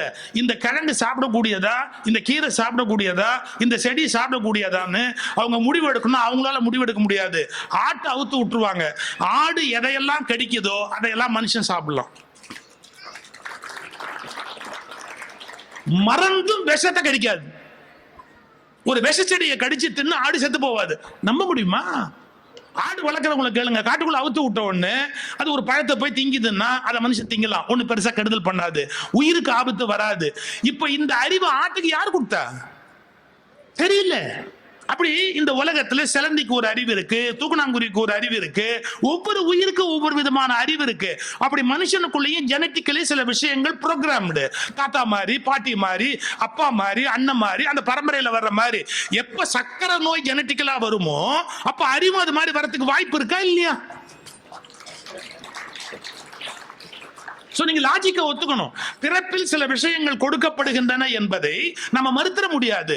ஆனா ரொம்ப பகுத்தறிவு பேசுறவங்க அதை மறுத்து பேசுவாங்க. இப்ப புரிஞ்சுக்கங்க, என்னுடைய நோக்கம் அதை ஜஸ்டிஃபை பண்றது இல்லை. இப்ப அதுக்குரிய விளக்கத்தை சொல்றேன்.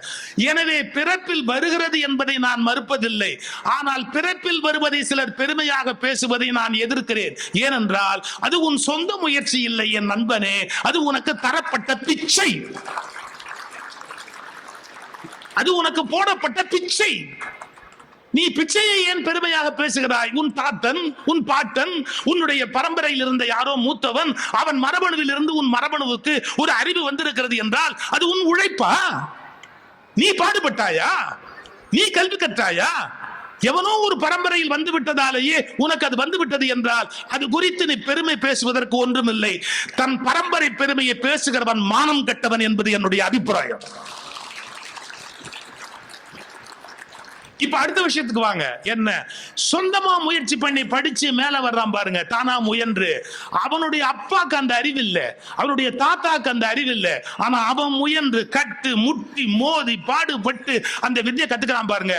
அவன்தான் தன்னளவில் அதை கண்டுபிடித்ததால் அவன்தான் சமூகத்தால் மதிக்கப்பட வேண்டியவன், கொண்டாடப்பட வேண்டியவன், சிறப்பிக்கப்பட வேண்டியவன். இப்ப இந்த அறிவு எங்க வரணும்? சமூகத்துக்கு வரணும். சில சமயத்துல அது ஜெனட்டிக்கலி வருது, சில சமயத்துல அது படிப்பின் மூலமா வருது, முயற்சி மூலமா வருது, கண்டறிதல் மூலமா வருது, தானா சேகரிப்பதா வருது. இப்ப என்னுடைய கேள்வி, ஜெனட்டிக்கலா வருது, தானா வரும். இவன் கண்டறிதல் மூலமா வருவது என்பது எது மூலமா வரும்? நீங்கள் புத்தகங்கள் படிப்பதன் மூலம் மட்டும்தான் உங்களுக்கு வரும், அல்லது புத்தகங்களாக வாழுகிற மனிதர்களை படிப்பதன் மூலம்தான் உங்களுக்கு வரும். சில மனிதர்களே புத்தகங்கள், நீங்க அவங்களை படிச்சு முடிக்கவே முடியாது. நீங்க சில மனிதர்களுடைய குணாதிசயங்கள் இருக்கு பாருங்க, நீங்க புத்தகம் படிப்பது மூலமா பெறலாம். சார், ஒரு சினிமா ப்ரொடியூசர் தான் ஏவி மேய்ப்பு செட்டியாரு. பட் மெட்டிகுலஸா பிளான் பண்ணணும் அப்படின்னு நான் கேள்விப்பட்டிருக்கேன். லைஃப்ல முன்னுக்கு வரணும்னா, இப்போ உங்களுடைய சப் கலெக்டர் கூட நீங்க சொன்னீங்க எல்லாத்தையுமே துல்லியமா பிளான் பண்ணி எவ்ரி மினிட் டிஸ்கஷன் பண்ணி முடிவு பண்ணுவார்னு. ஏவி மெய்யப்ப செட்டியார் வீட்டுல கல்யாணம், கல்யாணத்துக்கு பிளான் பண்றாரு. யாரு சமையல்னு கூப்பிட்டு சொன்னாரு, நீ இங்க சமைச்சு டெய்லி நீ பண்ண போற ஐட்டத்தை சமைச்சு காட்டு, நல்லா இருந்தா அப்ரூவ் பண்றேன்றாரு. First planning. ரெண்டாவது, ஏன்பா பணக்காரங்கெல்லாம் கல்யாணத்துக்கு வருவாங்க, நேரா உள்ள போவாங்க, சாப்பிடுறவன் சாப்பிடுவான், சாப்பிடாதவன் சாப்பிடாம கிளம்பி போயிடுவான். அவங்க கார் ஓட்டிட்டு வர டிரைவர்லாம் சாப்பிடணும்பா. ஒரு காரியம் பண்ணுங்க, வண்டி உள்ள வரும்போதே நல்ல ஒரு பேக்கிங் பிரமாதமா பேக் பண்ணி டிரைவர் கையில கொடுத்துருங்க. ஏன்னா அவர் கார் நின்று உடனே திரும்பி வந்துடலாம். இவர் சாப்பிடாம போகணுன்ற அவசியம் இல்லை. இன்னும் சொல்ல போனா பணக்காரங்களுக்கு தான் சக்கரை வியாதி இருக்கும், சாப்பிட முடியாது. டிரைவருக்கு சாப்பிடணுன்ற ஆசை இருக்கும், முதலாளி விட மாட்டாரு. டிரைவருக்கு சாப்பிடணுங்கிற ஆசை இருக்கும், சாப்பிடறதுக்கான ஹெல்த்தும் இருக்கும், ஆனா இவரு விட மாட்டாரு. அப்ப அவர் கஷ்டம் இல்லை. ஏவி மேய்ச்சிட்டார் யோசிக்கிறாரு, டிரைவர் வண்டி அப்படி உள்ள வரும்போதேப்பா நீங்க என்ன பண்றீங்க, இங்க இறக்கி விடுவாங்கல்ல, இறக்கி விட்டு வண்டி போகும்போதே டிரைவருக்கு ஒரு நல்ல சாப்பாடு பெரிய அளவுல பேக் பண்ணி கையில கொடுத்துருங்க, வண்டியிலே சாப்பிட்டுக்கிட்டோம்.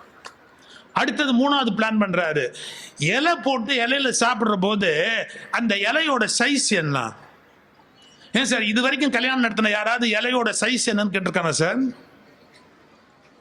இலையோட சைஸ் என்ன? அடுத்தது, அதுல பொரியல் நீ எங்க வைக்க போற, கூட்டு எங்க வைக்க போற, நீ பச்சடி எங்க வைக்க போற, நீ எந்தெந்த இடத்துல வைப்பேன்னு இது பாருங்க. அவர் சினிமா டைரக்டர். நீ என்ன பண்ற, ஒரு பேப்பர்ல வரைஞ்சி எடுத்துட்டு வர. அப்போ போதுமான அளவுக்கு அது இலையில பருமாறினா அந்த இலையோட நீளம் பத்துமா, அது பார்க்க நல்லா இருக்குமா அப்படிங்கிறதையும் டிசைட் பண்ணிட்டு ஒரு இலையை கட் பண்ண சொல்லி, இலைன்னா பேப்பர்ல இலையை வரைஞ்சு அதுல எல்லா ஐட்டமும் எங்கெங்க இருக்கணும், இவ்வளவு மெட்டிகுலஸா ஒரு மனுஷன் பிளான் பண்ணாருன்னா அவரை யாராவது வாழ்க்கையில வீழ்த்த முடியுமா? இது யாரோ ஒரு சினிமா டைரக்டர் தான், சினிமா ப்ரொடியூசர் தான். பட் அவருடைய வாழ்க்கை வரலாறு படிச்சாதான் அவர் எவ்வளவு பெரிய நுட்பமான அறிவுடையவர்னு தெரியும். சார், அவருடைய லாஸ்ட் டே படுத்திருக்கிறார், சரவணன் எழுதுறாரு, ஏவிஎம் சரவணன் எழுதுறாரு. என்ன சொல்றாரு? ஏன்பா பாத்ரூம்ல விளக்கு ஏன் வீணா எரியுது, பாத்ரூம் லைட் ஆஃப் பண்ணு.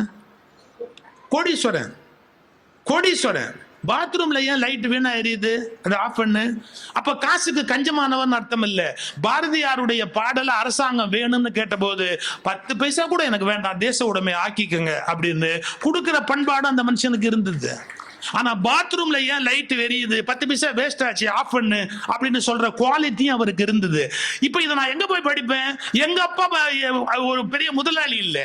ஆனா ஏவி மேய்ப்பு செட்டியார் வாழ்க்கை வரலாறு படிக்கும் போது பலவிதமான ரகசியங்களை நான் கத்துக்கிறேன்.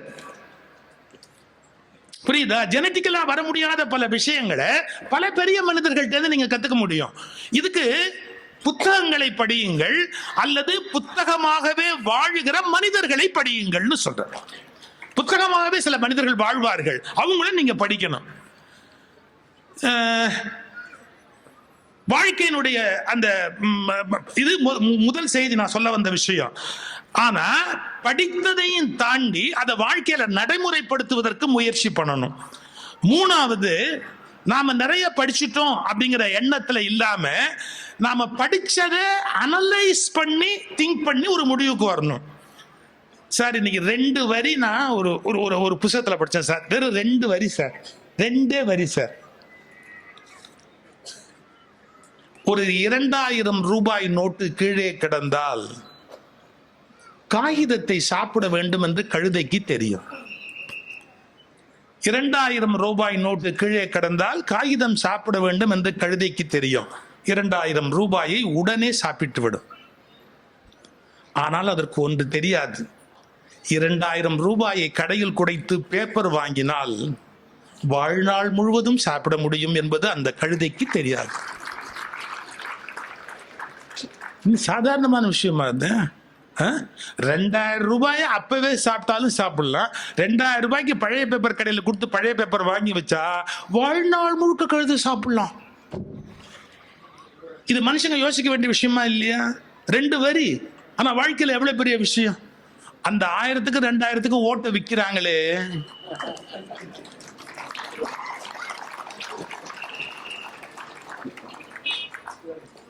சரி,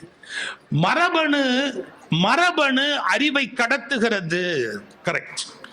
புத்தகங்கள் தான் வெளியிலிருந்து அந்த வேலையை செய்கிறது. இப்ப நான் இந்த புத்தகத்தை படிச்சுட்டேன் அப்படின்னா இது பத்திய பல விஷயத்தை நான் தெரிஞ்சுக்கிட்டேன். இந்த புத்தகத்தை எடுத்து படிச்சுட்டேன்னா இதுல இருக்கிற பல விஷயத்தை நான் தெரிஞ்சுக்கிட்டேன். அப்போ புத்தகங்கள் வெளியிலிருந்து எனக்கு அறிவை கடத்துகிறது. அப்ப நான் என்ன பண்ணணும்? கற்ற வழி நிற்க. படிக்கணும், படிச்சதை நான் நடைமுறைப்படுத்தணும். இப்ப நீங்க ஒரு வினாடி யோசிச்சு பாருங்களேன்.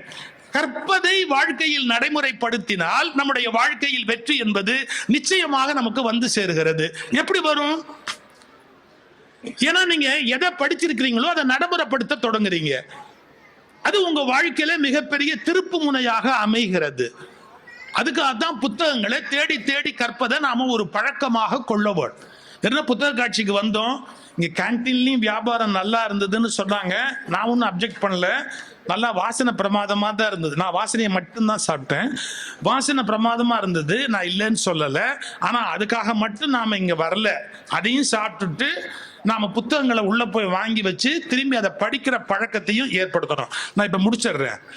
மனுஷன் விலங்குலேருந்து எப்படா மனுஷனா மாறுறான் அப்படிங்கிறத ஒரு குறள்ல திருவள்ளுவர் சொல்றாரு. என்ன சொல்றாரு? விலங்கொடு மக்கள் அணையர். விலங்குக்கும் மனுஷனுக்கும் வித்தியாசம் இல்லைன்னார். ஏன் இல்லை? அதுவும் பிறக்குது, நாமளும் பிறக்கிறோம். அதுவும் திங்குது, நாமளும் திங்கிறோம். அதுவும் புள்ளைக்குட்டி பெத்துக்குது, நாமளும் புள்ளைக்குட்டி பெத்துக்கிறோம். அதுவும் செத்து போகுது, நாமளும் செத்து போறோம். ஆனா அதுங்கள்ட்ட ஒரு நல்ல குணம், எந்த மயானத்துல புதைக்கிறதுன்னு சண்டை கிண்ட போடாதுங்க. நம்ம அது வரைக்கும் சண்டை போடுவோம். நம்ம அதுங்களை விட வன்மமான ஒரு ஆளு. தேளுக்காவது கொடுக்கல விஷம், நமக்கு 6 அடியும் விஷம். என்ன பண்ணி தொலைக்கிறது? வள்ளலார் எழுதுறாரு, ஆகாரம் மைத்துனம் நித்திரை பயம் ஆகாரம், மைத்துனம், நித்திரை, பயம் இவை 4 விலங்குக்கும் மனிதனுக்கும் பொது. என்ன? சாப்பிடணும். மைத்துனம்னா உடல் உறவு கொள்றது, ஒரு விஷயத்தை பார்த்து பயப்படுறது, செத்து போவோமோ அப்படின்னு பயப்படுறது, இல்ல ஏதாவது வீணா போடுமோ அப்படின்னு பயப்படுறது, அப்புறம் தூக்கம் வந்தவொடனே படுத்து தூங்க ஆரம்பிச்சிடுறது. ஆகாரம், மைத்துனம், நித்திரை, பயம் இவை 4 விலங்குக்கும் மனிதனுக்கும் பொது. இந்த விலங்கா இருக்கிற வரையில ஜெனட்டிக்கலி என்ன கேரிடோ அது மட்டுமே போயிட்டு இருக்கோம்.